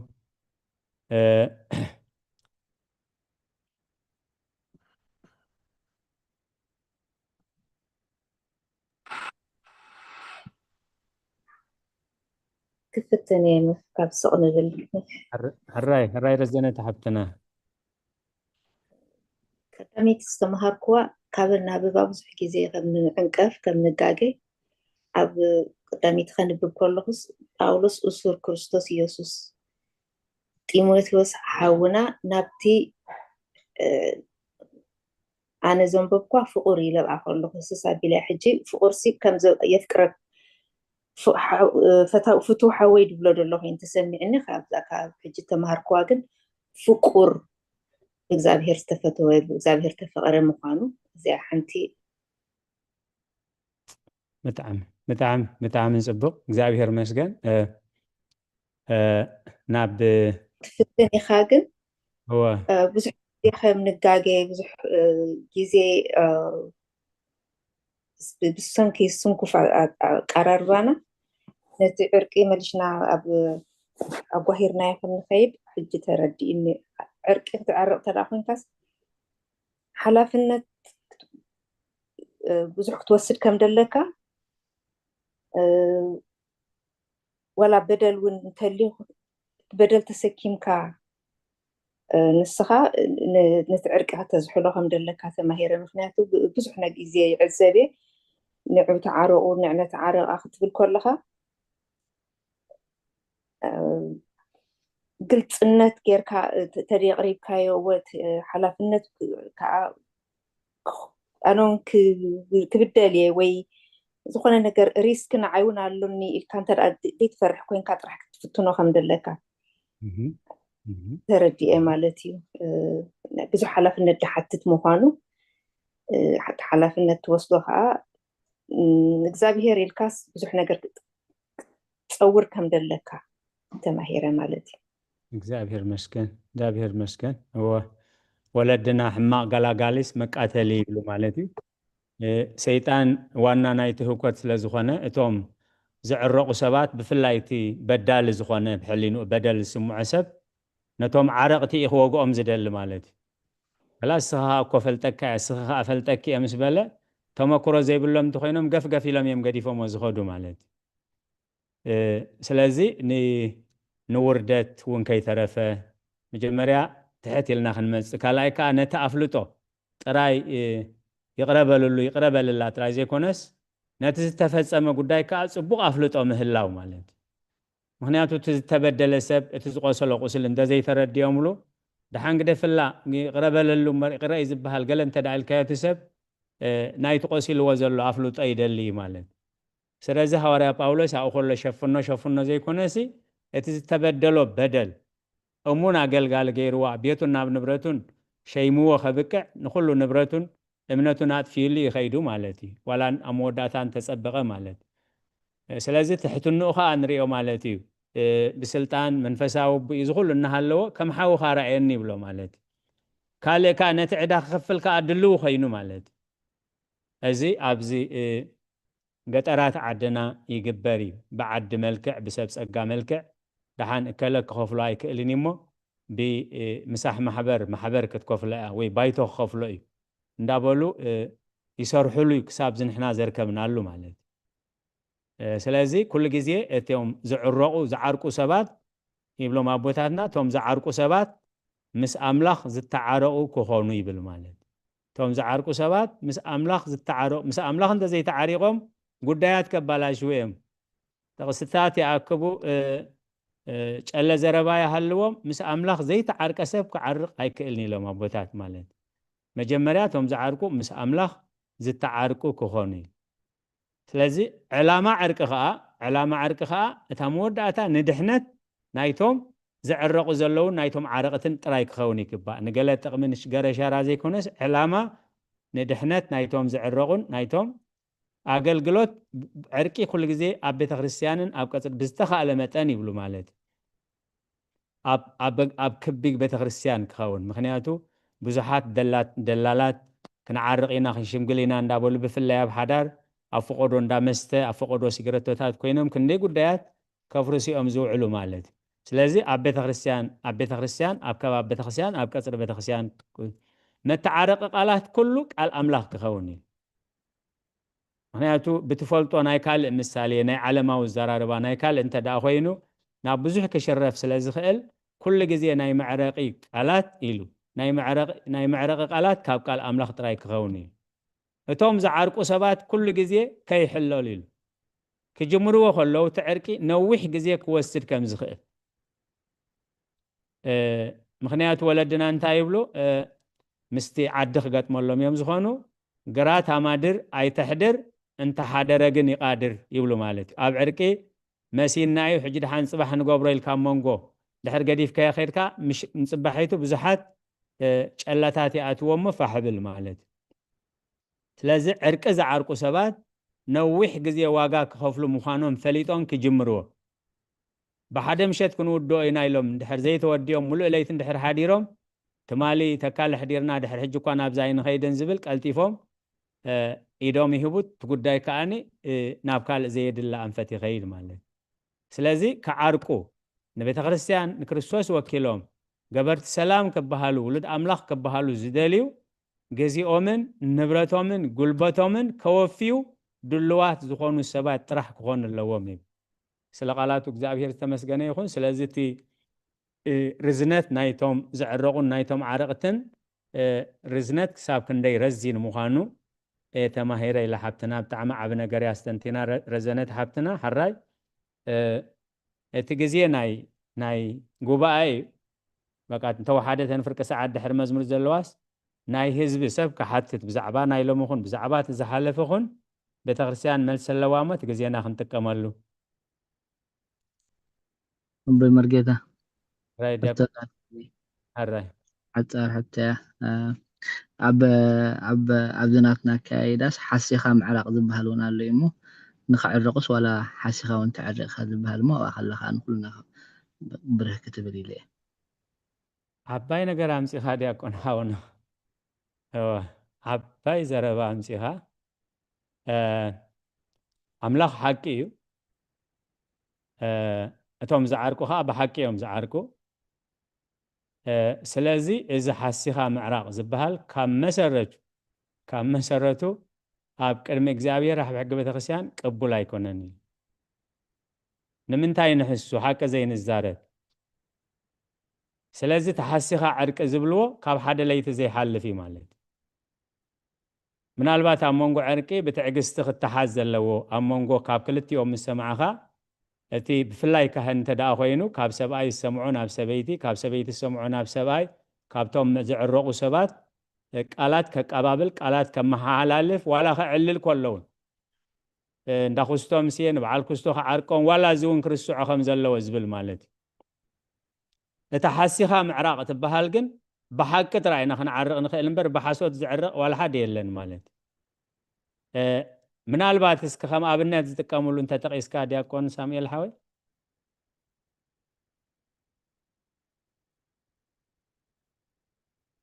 ምናልባት ሰምዓኒ እንተሊኻ ዲያቆን ሳሙኤል هو أبنا يسمعكم الله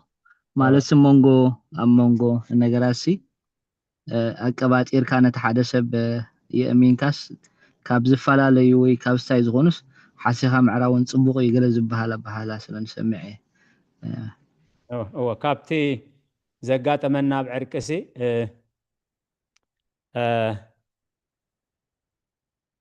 ንስኺ ኢኺ ተሪርክ ዘለኽ እምበሪ ንሱስ በቃ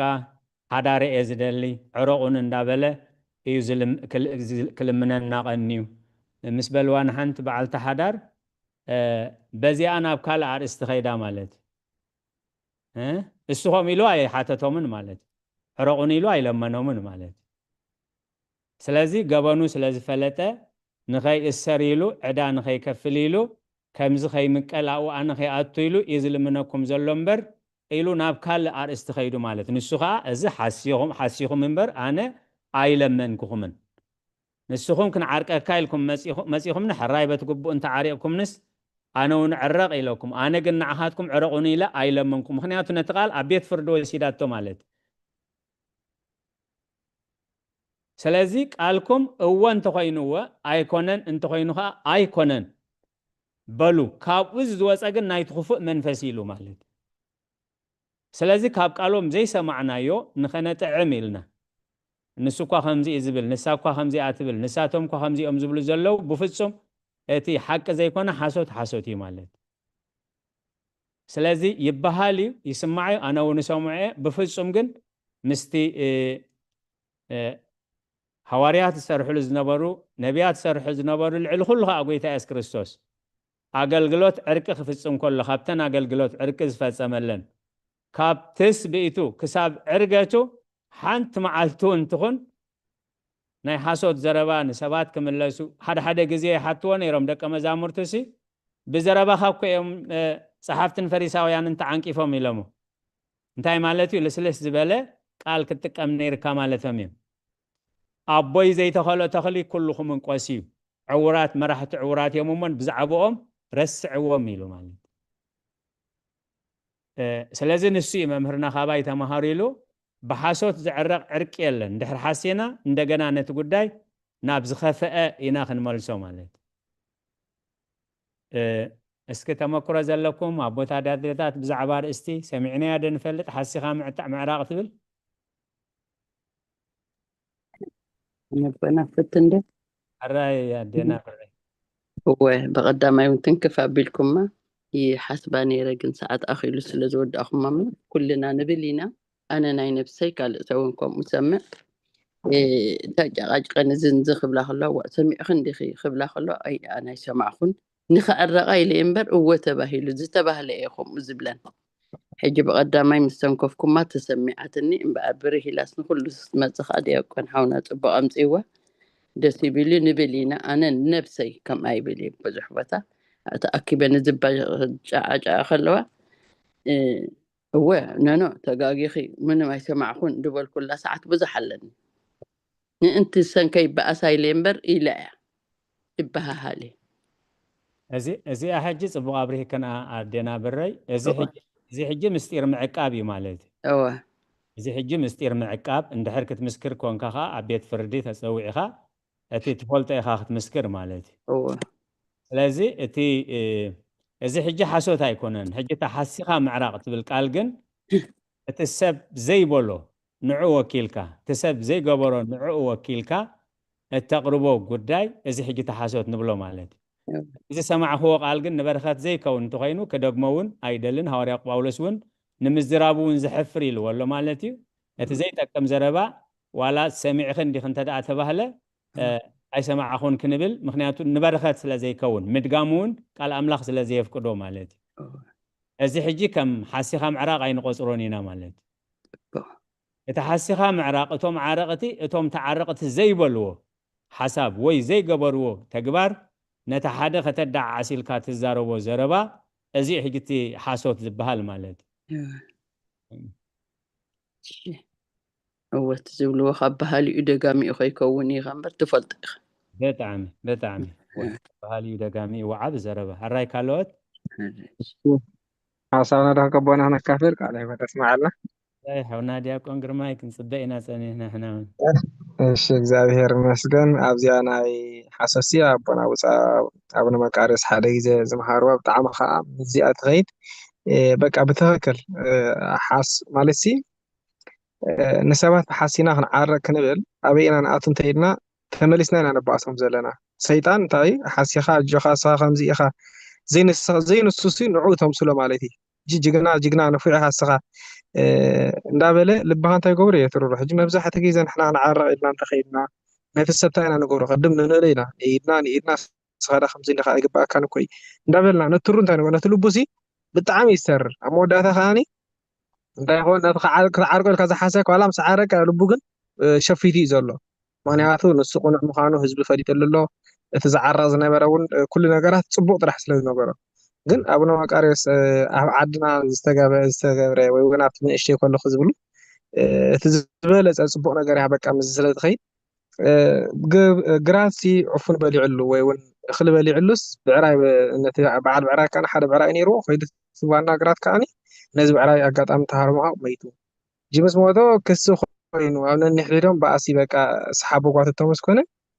ይቶም ኣቦ እቶም ዓረቕ እንታይ ተባሂሎም ናብቲ ዝዓረቑ ናብቲ በዓል ብዕራይ ከይዶም اسمع عندي لو قلب عمت دقو كوي تبليعلو زل بعرايك بتخكل بعرايك ميتي جن بعراي السخ زبالة علوها قلب ناي دقو ناي مولو ناي عمت مولو كوي بليعلي له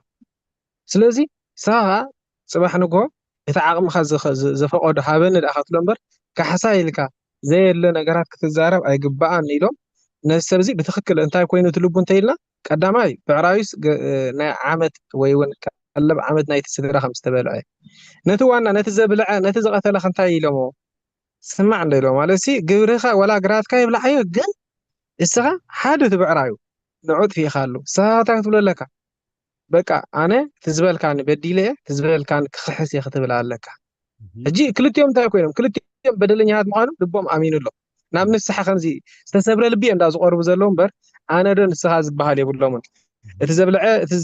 بعراي زبلع هو انا ون قلب عمو تبلالو اتزقتلها انا ون بعراي قتيل لي زبلن خحسي اجي بخمس مسكودو اموداتات عرقي نخلتيهم لبوم تسيرم بيت متحقق افكار تفصيمي يبلونا مالتي كابتي ابونا زعللنا مالتي بتخكل كان مزي اصله تخيدي احنا ممكن عرق انتخينا نتسب قدم تزلو كلنا نغرو حقها تيلا سيطان طري حقها ناب لبنا زترو نتسون اي مودات عرقنا كلنا خلكوي حقها طرح نبلنا وسيدنا منا حجي تعرق تيلكا عرقنا بلك تحقنا تكون كل تفاليد له يجي ماليسنا انتنا نغور زلنا نتسبس لبوينا نترو زلنا تحققنا نغرو وكل انا بنسحان غنص تغاغل لها حلاف اندي كله سخا نحوها صديخا صباح نغو ابيك تاعتيخا እንዳበልና ተነግርና ያገነሱ ልቡ እንታይ ዝኾና ዕርቂ ልቡ ይዳሎ ማለት ሰይጣን እንታይ ዝብለና ጽንሑ ብለና እግዚአብሔር ካተነስሑ መንግስት አምላክ ቀሪራ ማይ ተነስሑ ቆረብ ብለና እጂ ሕዋትና ንዕረፍትና እንተሪናንካ ገለ ቦታት ወይ ገለ ተነስሑ ቆረብ ብለካ ነገላ ወይ ንዓሽ እንዲኹን ዘይጽንሑ ትብል ሕጂ ነይቲ ኣታ ናይ እግዚአብሔር ክንብል ክንግምት ኣይግባአናይ እቲ ስታይ ስለ ዝሓዘለ ይጽንሕ ዝብለን ዘሎ እቲ ግን صباح تميتي دحر صباح تميتي كن ناي እግዚአብሔር ይብለይ ነገረን ኣሎ ኢልና ምስቲ ናይ እግዚአብሔር ተስተንቲና ይዳምበር ምዕድ ወይ ንጸኒሕና መወዳታ ዕርቅን እንተይልና ግን ናብ ዘይተደለ ጥፋኣት ከይተኾነና ብክቕፅላ ናፍታ ናይ ኩሉ ርእይ ተረኽባ ኣቦና ዋላ በኣት እያ ትጽናሕ ቀጽል ድኻነ እሺ ቦና እግዚአብሔር ይመስገን እንደገና እውን ኣብዚ ናይ ብሓቂ ፊሞናሲ ሐዋርያ ቅዱስ ጳውሎስ ብጣዕሚ ከመይ ከም ተሓጎሰ ኣብቲ 4:7 ኣተሓወይ ልቢ እቶም ቅዱሳን በኣኻ ስለዝቐሰነ በታ ፍቕርን ብፍቕርኻ ብዙሕ ሓጎስን ህድኣትን ረኺበ እሞ እተን ንጎይታ ኢየሱስን ኩሎም ቅዱሳን ዘለዋ ፍቕርኻ እምነት ምስ ሰማዕኹ ነቲ ብክርስቶስ ኣባኻትኩም ዘሎ ኩሉ ሰናይ ነገር እናፈለጉ ነቲ ሕብረት እምነት ምእንቲ ከሰልጥ ኣብ ጸሎተይ እናዘከር ኩሉ ሰዕ ንኣምላኸ የመስክን ኣለኹ ጢሞቴዎስ ፊሊሞና ማዕረ ክንደይ እሙን ከም ዝነበረ ነቶም ኣብኡ ዘገልግሎም ዝነበረሲ ብፍቕርን ብሓጎስን ወይ በቃ ከመይ ህድኣት ከም ዝነበረ ሐዋርያ ቅዱስ ጳውሎስ በቲ ናይ ፊሊሞና ማዕረ ክንደይ ከም ዝተሓጎሰ ግን ኣብቲ ናይ ኦነሲሞስ ከዓኒ ከምዚ ሓደ ኣብቲ ናይ ሉቃስ 15 ዝብለና ዘሎ እቲ ጥፉእ ሓዉ ምስ መጾ ድሕሪ ክንደይ ዓመታት ኣቦ እንታይ ኢሉ ብሓጎስ ተቐቢልዎ ኣዝዩ በቃ ብተሓጎስ ምክንያት ጠፊኡ ዝነበረ ሞይቱ ዝነበረ ወደይ ተረኺቢ ናበይና ናብቲ ናይ ዘለዓለም ህይወት ናብቲ ናይ ዘለዓለም ዕረፍቲ ስለ ዝመፀ ኢሉ ኣቦይ ንዓኻ ኣብ ቅድሚ ሰማይን ኣብ ቅድሚኻ በዲለ እንዳበለ መፀ እቲ ሓደ ግን እንተኮይኑ በታ ዝጠፍኣስ በኣ ይጥፋእ በታ ዝኸዳ በኣ ክምለስ ኣይነበሮን እግዚኣብሔር ቅረበለልና ብዙሕ ግዜ ከምኡ ኣሕዋትና ዝበልናዮ እውን ክህሊ ክእል እዩ ወይ እውን ምፀረፉና ኣምላኽ ምንክር የብሎም ሕጂ የጥፋ ንብል ግን ገርመና እግዚኣብሔር ቅረበል እምበር ንዓና እውን ልክዕ ንሕና ከማይ ኢልና ክንረግም ከለና ንዓና ዝረግመና ብድሕረና እውን ሓደ ሰብ ከምም ዘለካ ንርሲዕ ይበልና ምክንያቱ ንሕና እስከ ኣምላኽ ስማዓና ነታ ዝበልናዮ ቃል እግዚኣብሔር ነቲ ዝበል ነቲ ዝበደለና እሞ ኣምላኽ ኣብ ቅድመና የጥፋ ንበሎ ንዓይ ኣና ዝበደልኮ ብዙሓት ሰባት ኣለዉ ብድሕረይ ንዓይ ምስ በልኮም ኩልና ስጠፊና ግን እግዚኣብሔር መስገን ኣምላኽ ከም ሰብ ስለ ዘይኮነ ምሕረቱ ብዙሕ እዩ ሕጂ ኣብ ናይዚ ወላ ሐዋርያ ቅዱስ ጳውሎስ ንጴጥሮስ እንታይ ኢልዎ ኣብቲ ክገዝ እዚ ብዛዕባ ዘይተገዝሩ ሙዚየም ኣይበልዕን ኢሉ ክሳይ ክብሎስ ሐዋርያ ቅዱስ ጳውሎስ ነቒፍዎ እዩ ማለት እዩ ግን እቲ ዘሐጉሰና ኣብቲ ዝደኸን ካሉ ኩሉ መንፈሳውነት ኩሉ ግዜ ንቑሕ ወይ ኩሉ ግዜ ኣይብድልን ኣይኮነን መንዳ ነቲ ትማ ነዚ ወዲቑ ዘሎ ሕጂ ምሰልዓልናዮ ፅባሕ ንጎታ ካባና ንላዕሊ እቲ እንድዕተና ምሳሌ ናይ ሉቃስ 15 ኣብ መወዳእታ እንታይ እቲ ጠፊኡ ዝነበረ መስተመልሲ ከመይ ዓይነት ኣገልግሎት ወይ ከመይ ከይዱ ሓደ እግዚኣብሔር ወይ እውን ኣቦታት ዝብሉና ኾኑ ግን ዝወደቐ ሓውና ምስተንስእሲ ጳውሎስ ማለት በቃ ዝኸውን ማለት እዩ ግን ጴጥሮስ ብንዮ ምስ መፀ ጳውሎስ ምስ መፀ ናብ ክርስትና ምስ መፀ እንተዝነፅጎ ነይሩ ጴጥሮስ ጳውሎስ ኣብቲ ገልግሎቱ ናይ ተሳተፈን ኣብቲ ዝወደቐሉ ጴጥሮስ ንባዕሉ ምስ ወደቐሲ ነቒፍዎ እዩ ንዓ ተመለስ ዳኣኒ መንገዲ ክርስቶስ ኣይኮንካ እንትኸይ ዘለኻ ናብ ናይ ኦሪትካ ትመልሰና ዘለኻ እዩ ጠጠው ኣቢልዎ ማለት እዩ ስለዚ ንዝወደቑ ኣሕዋትና እውን ንሕና ብዘልዓልና ኣሎ ፅባሕ ንጎስም ተመሊሶም ንዓና ከልዕሉና እግዚኣብሔር መስገን ሃንጉዕያ ቦና ቅረጥ ዲያቆን ሓውና ዲያቆን ግርማይ ዘበና ኣገልግሎትካ ይባርኽ ብሓቂ ሃናፅ ዝኾነ ሓሳባት ተጨባጥ ዝኾነ ሓሳባት እሞ ስለ ቃላቱ እግዚኣብሔር ዝተመስገነ ይኹን ሕራይ ግዜና ይኣከል ኣሎ ኣቦና ብመልአከ ሰላም ቃለ ምዕዳን ጌርኩም ብጸሎት ክትዓጽውልና ናብ ኣውደ ምሕረት ብኽብሪ ይዕድም ኣበይ ቆምስ ኣለዉ ድያ ኣቦና ናባኹም ይቦና ኣበይ ቆምስ ኣለዉ ድያ ናባኹም ኣራይ እሞ ክብርን ምስጋናን ንኣምላኽ ይኹን ኩልኹም ተሳተፍቲ ጉባኤ እንኳ ናብዚ መዓልቲ እዝን ናይዚ ሰዓት እዝን ሰባት ገበረና እታ ናይ ኣቦና ናይ ኣቦይ ቆምስ መጀመርያ ተዛረብዋ ኣብ ጸሎት ድማ እቲ ዝዕድል ጥራሕ ደኣ ክዕድል ክዛረብ እምበር ንሕና ነተዋህበልና ክንቅበል ዝኾነ ዘረባ ከይንገብር ቅድሚ ሕጂ እውን ንብሎ ዝነበርና እዩ ሕጂ እውን ንብሎ ዘለና እዩ ኣብ ከምዚ ኣብቲ ትምህርቲ ግን ዝኾነ ሕተኹን ርእይተኹን ዝኾነ ሓሳብና ክንገልጽ ስለ ንኽእል ብዝኾነ ሓውና መምህር ብሰፊሑ ነዚ ጽሑፍ ስለ ዝሰደድካልና ኣብ ዘለኻዮ እግዚኣብሔር ምሳኻ ይኹን ነታ ጽሕፍቲ ምዕራፍ ፊሊሞና ዘንበብክን ከምኡ እውን መዝሙር ድዘመርኪ ሕጂ እውን ብዛዕባ እዛ ምዕራፍ እዚኣ حسابكم كتبوا كتبا زمسغن كلكم እግዚአብሔር ዘመን አገልግሎትኩም ይባርክ حو ዲያቆን ማሐሪ ዲያቆን ሳሙኤል እግዚአብሔር ኩልኩም ዘመን አገልግሎትኩም ይባርክ አብታ ንስታጥቅሲ ከሰንያሲ አብታ ዓርቀት ባህል እንዲያ ጸኒሐ ነራ ብሰፊሑ ክዝረብ ጸኒሕዩ ሓንቲ ምኽረ ድማ أنا زتكملا أبعرك مالتيو سب دما نناتو أملاخ زز قلت ألو سلازل كلنا دما إن تبالا لحنا إن تمحرنا سلن خيط نتايو عرك سب عين سبيت نخون عرك عروخ خون عرك بيت سب خونسي نعرك تخيس سلازل لخا زخيدك كازلو نتاي سلت ترخبئيو صقم سلازي ترخبئيو جي أنا كل جزء أنت أزبل بصلات مسكفتنا ناي سبعين سبيت نخون ناي حوات خون ناي بيت السب صبق زي بلو ولا حدا يلن حجي كلمة حجي فلالي النازلو اتحجر ما يأكيب النازلو مقرفة دي كنا خنزاربسي نتقدم زحلفه صبق زقبرنايو صبق أمانغونا زنبرة سبعي بسبيتها صبق أسك تزارب قدم سبيتون بسبعي كتزحلفه صبق تزاربي أبيت سبقون كلهم كم ومخنياتو اتصبق اندحر أقدم كانت تزحلفه نتحجز الله حمام مفللاي وي حمام صلئي كفو سخلي بتزي سامع كان دحر جمير كاغن كما يقر كاب سم معخت بصح بتصبق ذا سامع كا اندحر جمير كاغن نزي حج تفطيرو زلو دما كفتح خلي ولا بزي بهاجر درجه اندحر انايو ببيت كريستيان درجه اندحر انا قدم بتزغاچو انداتا جمره يتاخيبا دما بزي عوت فحبل ببأس اندحر جمير كاس كما يقر كاب عرقه تبصح اما ازيا كبل إلى صبوق زي بلو يلن سن منت صبوق بو جميرنا بدحريو ابزي صبوق غيركا خمز نيرو حجيكن كمز خوينو كتبل كلا خانه تسوين اقدمكا حلنو خمزو قسيخا غيركا زلخمو نخلنا مغوسي هابنا اذا ملختي حنتن معراف جن بزح نجر زلوايو ابتا قطر 10 حدثي نسق ادم ايتقم مكان حجقنا نأخان نأين يتقمن نأيمو نباخا مليسيو اللهو قدم ايتقم مكان حجقنا نأين نأخان بزح قزي كنرأ خلنا أبعرك أخونا بقلة با ناي قدم اتحماق ويدم ناي قدم اتقودلو إنا ذكرنا إنا أبسقمنا أتو حجي قدم كم زي تقامه قدم تقاقي خمز نبره أنا سيموس يأمن له الحواري باولوس جن تمال بينها لو متصبح جن كالئيا هو قدم أي تقام مكان قدم أي نفعن حجنا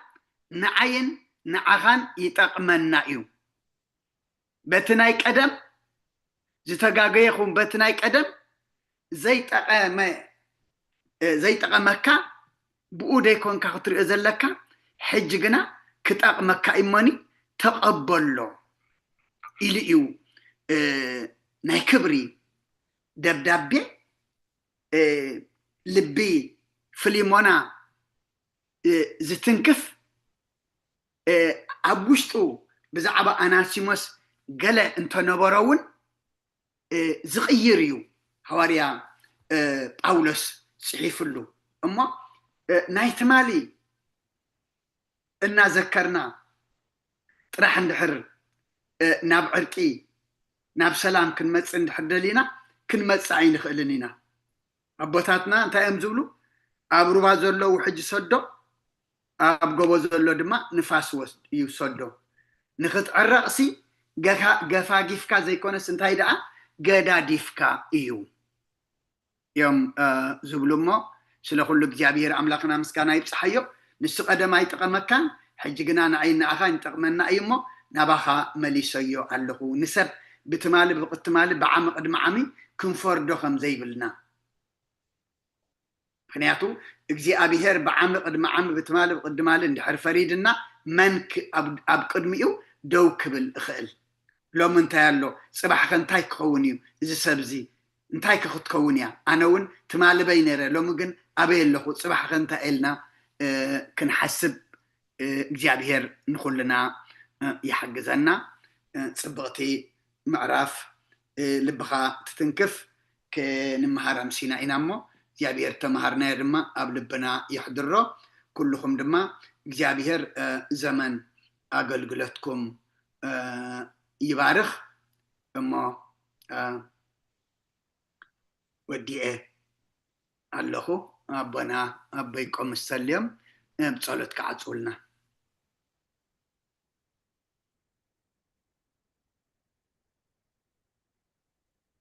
ኣቦና ቃለ ህይወት የስማዓልና ባዕልኹም ዕፀውልና ኣቦና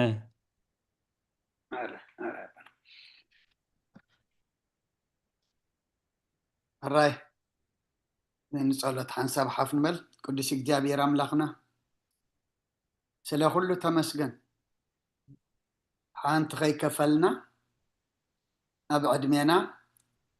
እዛ መዓልቲ እዚኣን እዛ ሰዓት እዚኣን ሂብካናን ወሲኽካናን ብገለ ከይንዕንቀፍ እውን ናብዚ ጉባኤ እዚ ክንሳተፍ ኣብ ርሑቕ ኣብ ቀረባ ብተፈላለየ ኮይና ነዚ መራኸቢ ብዝሃን እዚ ስለ ዝኸፈትካልና ነመስግነካ ትጸለናዮ ጸሎት ኣምላኽና ድለይ ክትረኽቡ ሎምን ክወሃበኩም ማዕፀ ክሓብሉ ክፈተልኩም ኢልካና ኢኻ እሞ ጸለናዮ ጸሎት ከም ቃልካ ስምዓና ሰሚዕኻ ድማ መልሲ ሃበና እቲ ኸጀ ንመሃሮ ዘምሰና ቃልካ ድማ ኣምላኽና ናይ ዘመንና ሐዋርያ ጳውሎስ ዝጽሓፎ ንዓና ናይ ዘመንና ፍሊሞና ኮይና ነዚ ጽሑፍ እዚ ክንቅበሎ ድማ እስኻ ሓግዘና ከምቲ ብግሩህ ልቢ ብቕኑዕ መንፈስ ንኣናሲሞስ ትማሊ በዲልካ እንዲኻ ዓመ ቅድሚ ዓሚ ከምዚ ነርካ እንዲኻ ኢሉ ንድሕሪት ክተመሊሱ ሕማቑ ከይጸብጸበ ብፍቕሪ መልእኽቲ ሐዋርያ ጳውሎስ ተቐቢሉ ፍሊሞና ንኣናሲሞስ ተቐበሎ ንሕና ድማ ኣምላኽና ናይ ዕርቂ መንፈስ ናይ ሰላም መንፈስ ክህልወና ከም ፍሊሞና ድማ ንኹሉ ተቐበልቲ ክንከውን ድማ እስኻ ሓግዘና እዚ ቃል እዚ ኣምላኽና ታሪክ ፍሊሞና ክንነግር ደይኮናስ እንታይ ደኣ ንሕና ናይ ዘመንና ናይ እዋንና ፍሊሞና ክንከውን እዩ ዝፀሓፈና ዘሎሞ ከምኡ ክንከውን ኣምላኽና እስኻ ርድኣና እዚ ቃል እዚ ፈራዲና ኮናኒና ዘይኮነስ ኣብ ቅድሚኻ መንግስትኻ መውረሲ ንዑና የቦይ ብሩኻት ድብል ድምፂ ሓጎስ መስምዕ ክኾነልና እስኻ ሓግዘና ነቶም ኩሎም ኣብዚ ጉባኤ እዚ ዘለዉ ኣቦታት ኣዴታት ኣሕዋት ሓድ ድማ ጸጋኻ ብዝሓሎም ኣገልግሎቶም ተቐበል ቅዱስ እግዚአብሔር ኣምላኽና ሰላም ኣዒልካና ኢኻ ነመስግነካ ሰላም ድማ ኣሕድረና ኣብ ሕማም ዘለዉ ፈውሰልና ኣብ ሓዘን ዘለዉ ፃናንዓልና ተጨኒቆም ዘለዉ ርህወሎም ጠምዮም ፀሚኦም ዘለዉ ንስዓዮም ብስጋብ ነፍሲ ተኣስር ተሓዮም ፋሕ ዝበለ ኣክቦም ኣብ ፀባ ዘሎ መሰሮ ፍጠረሎም ዝወፈሩ ድሓን የእትወልና ዝገሹ ድሓን ምለሰልና ወሊድና ንዕብዮም ዘለና ኩሎም ድማ ኣምላኽና ባርኸልና ንዓኻ ዝኾኑ ግበረልና ንዓኻ ዘይከውን ኣይትሃበና ኣብ ሰማያት ትነብር ኣቦና ስምካ ይቀደስ መንግስትኻ ትምፃእ ፍቃድካ ከምታ ኣብ ሰማይ ከምኡ ድማ ምድሪ ይኹን ናይ ዕለት መግብና ለማሃበና ንሕና ንዝበደሉና በደሎም ከም ዝሓደግናሎም በደልና ንኣውሳና እንደገልና ካብ ክፉ ኣድሕነና እምበር ኣብ ፈተና ኣይተእትወና መንግስትን ሓይልን ክብርን ንዘለኣለም ናትካ እማ ኣሜን ወዝትየ ማርያም ብናይ ቅዱስ ገብርኤል መልኣኽ ሰላምታ ሰላም ለክለኹ ሕሊናኸ ደንገል ኢኺ ብስጋኸ እውን ደንገል ኢኺ ኣደ እግዚኣብሔር ፀባኦት ጎይታ ሰራዊት ሰላም ለክለኹ እስኺ ካብ ኣንስቲ ብርክቲ ኢኺ ፍረ ከርስኹም ብርኹ እዩ ኦ ምልእተ ፀጋ እግዚኣብሔር ምሳኺ እዩ ኦ ፍስቲ ደስ ይበልኪ ሓጢኣትና ክሰሪየልና ናብ ፍቲ ወድኺ ኢየሱስ ክርስቶስ ምእንታና ምሕረት ለምንልና ኣሜን ፍትሃወይ ስለ ጊዜና ኣምላክን ወዳነ ኢየሱስ ክርስቶስ ካኒ ከጋና ሰራይ ኃጢአት ድምፃሲ ኣበሳ ወልዱ ለብርክሳቴ ብርሃን أنتم أبي كانت أبي دي كانت رون سارق سنة بس مكم كن فتانون سهنا يرسين سكلوان سمات زيو مهارنا كرسوس مال عصر تغلته زيو مهارنا كرسوس زيو مهارنا كرسوس زيو مهارنا كرسوس زيو مهارنا كرسوس زيو مهارنا كرسوس زيو مهارنا كرسوس زيو مهارنا كرسوس زيو مهارنا كرسوس زيو مهارنا كرسوس زيو مهارنا كرسوس زيو مهارنا كرسوس زيو مهارنا كرسوس كمون بنت اجزتنا مريم مهارنا كرسوس مال عصر تغلته بنت اجزتنا مريم مهارنا كرسوس بنت اجزتنا مريم كرسوس بنت اجزتنا مريم مهارنا كرسوس بنت اجزتنا مريم مهارنا كرسوس بنت اجزتنا مريم مهارنا كرسوس بنت اجزتنا مريم مهارنا كرسوس بنت اجزتنا مريم مهارنا كرسوس بنت اجزتنا مريم مهارنا كرسوس بنت اجزتنا مريم مهارنا كرسوس بنت اجزتنا مريم مهارنا كرسوس بنت اجزتنا مريم مهارنا كرسوس بنت اجزتنا مريم مهارنا كرسوس ጸጋ ጎይታና ኢየሱስ ክርስቶስን ፍቅሪ እግዚአብሔር አቦን ሕብረት መንፈስ ቅዱስን ኣብ ልዕለይን ኣብ ልዕሊ ኩልኩምን ኣብ ልዕሊ ኣብዘ ዘለናዮ ቦታን ዕፅፍን ድርብን ኮይኑ ይውረድ ስለ ኩሉ እግዚአብሔር ምስጋና ይብፅሐዮ ኩልኩም ድማ ዘመን አገልግሎትኩም ይባርኽ ብሩኽ ምሸት ብሩኽ ለይቲ ይግበረልና آمين أبوتاتنا قال هوت يسمعنا برخليتي كل تسألي صلوت أبكر من إجزابير عريقو معاد زغرر محرات زورر يقبرلنا كلهم حزب إجزابير نتي قدس بيت غرسيان تهوبا قلقلوت نمسمع قزيكم من سراحكم من عرفتكم من أوهاهدكم كتكاتات الوزمسهم أتبحبوا إزري إجزابير السيئة صادقان أثبته تاني خفلكم تبل قدس بيت غرسيان كم تبسنا يفقادو كساب حجب دحانة سلام عقيبو أبز قدوس أقلقلوت جميرنا بسلام كنفسهم زرد عنا بدحانة سلام عقيبو أبتزمس قبعنا بدحانة سلام كنقابا نا إجزابير قدوس فقاد يخونلنا سلام ليتي نتوم ليتنا زخونا نتوم معالتكم زخونا بروح معالتي بسلام الرخبنا الوام ليتي آمين آمين خلهنا آمين قال هوت يسمع لنا بروح ليتي آمين قال هو تسمع لنا سلام ليتي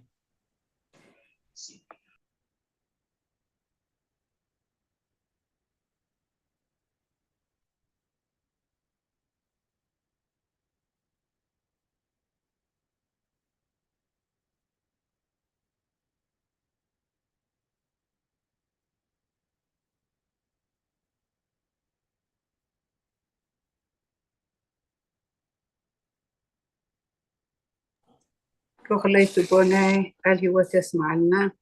آمين آمين نقول لهنا قال هو تسمع لنا سلام ليتي نقول لهنا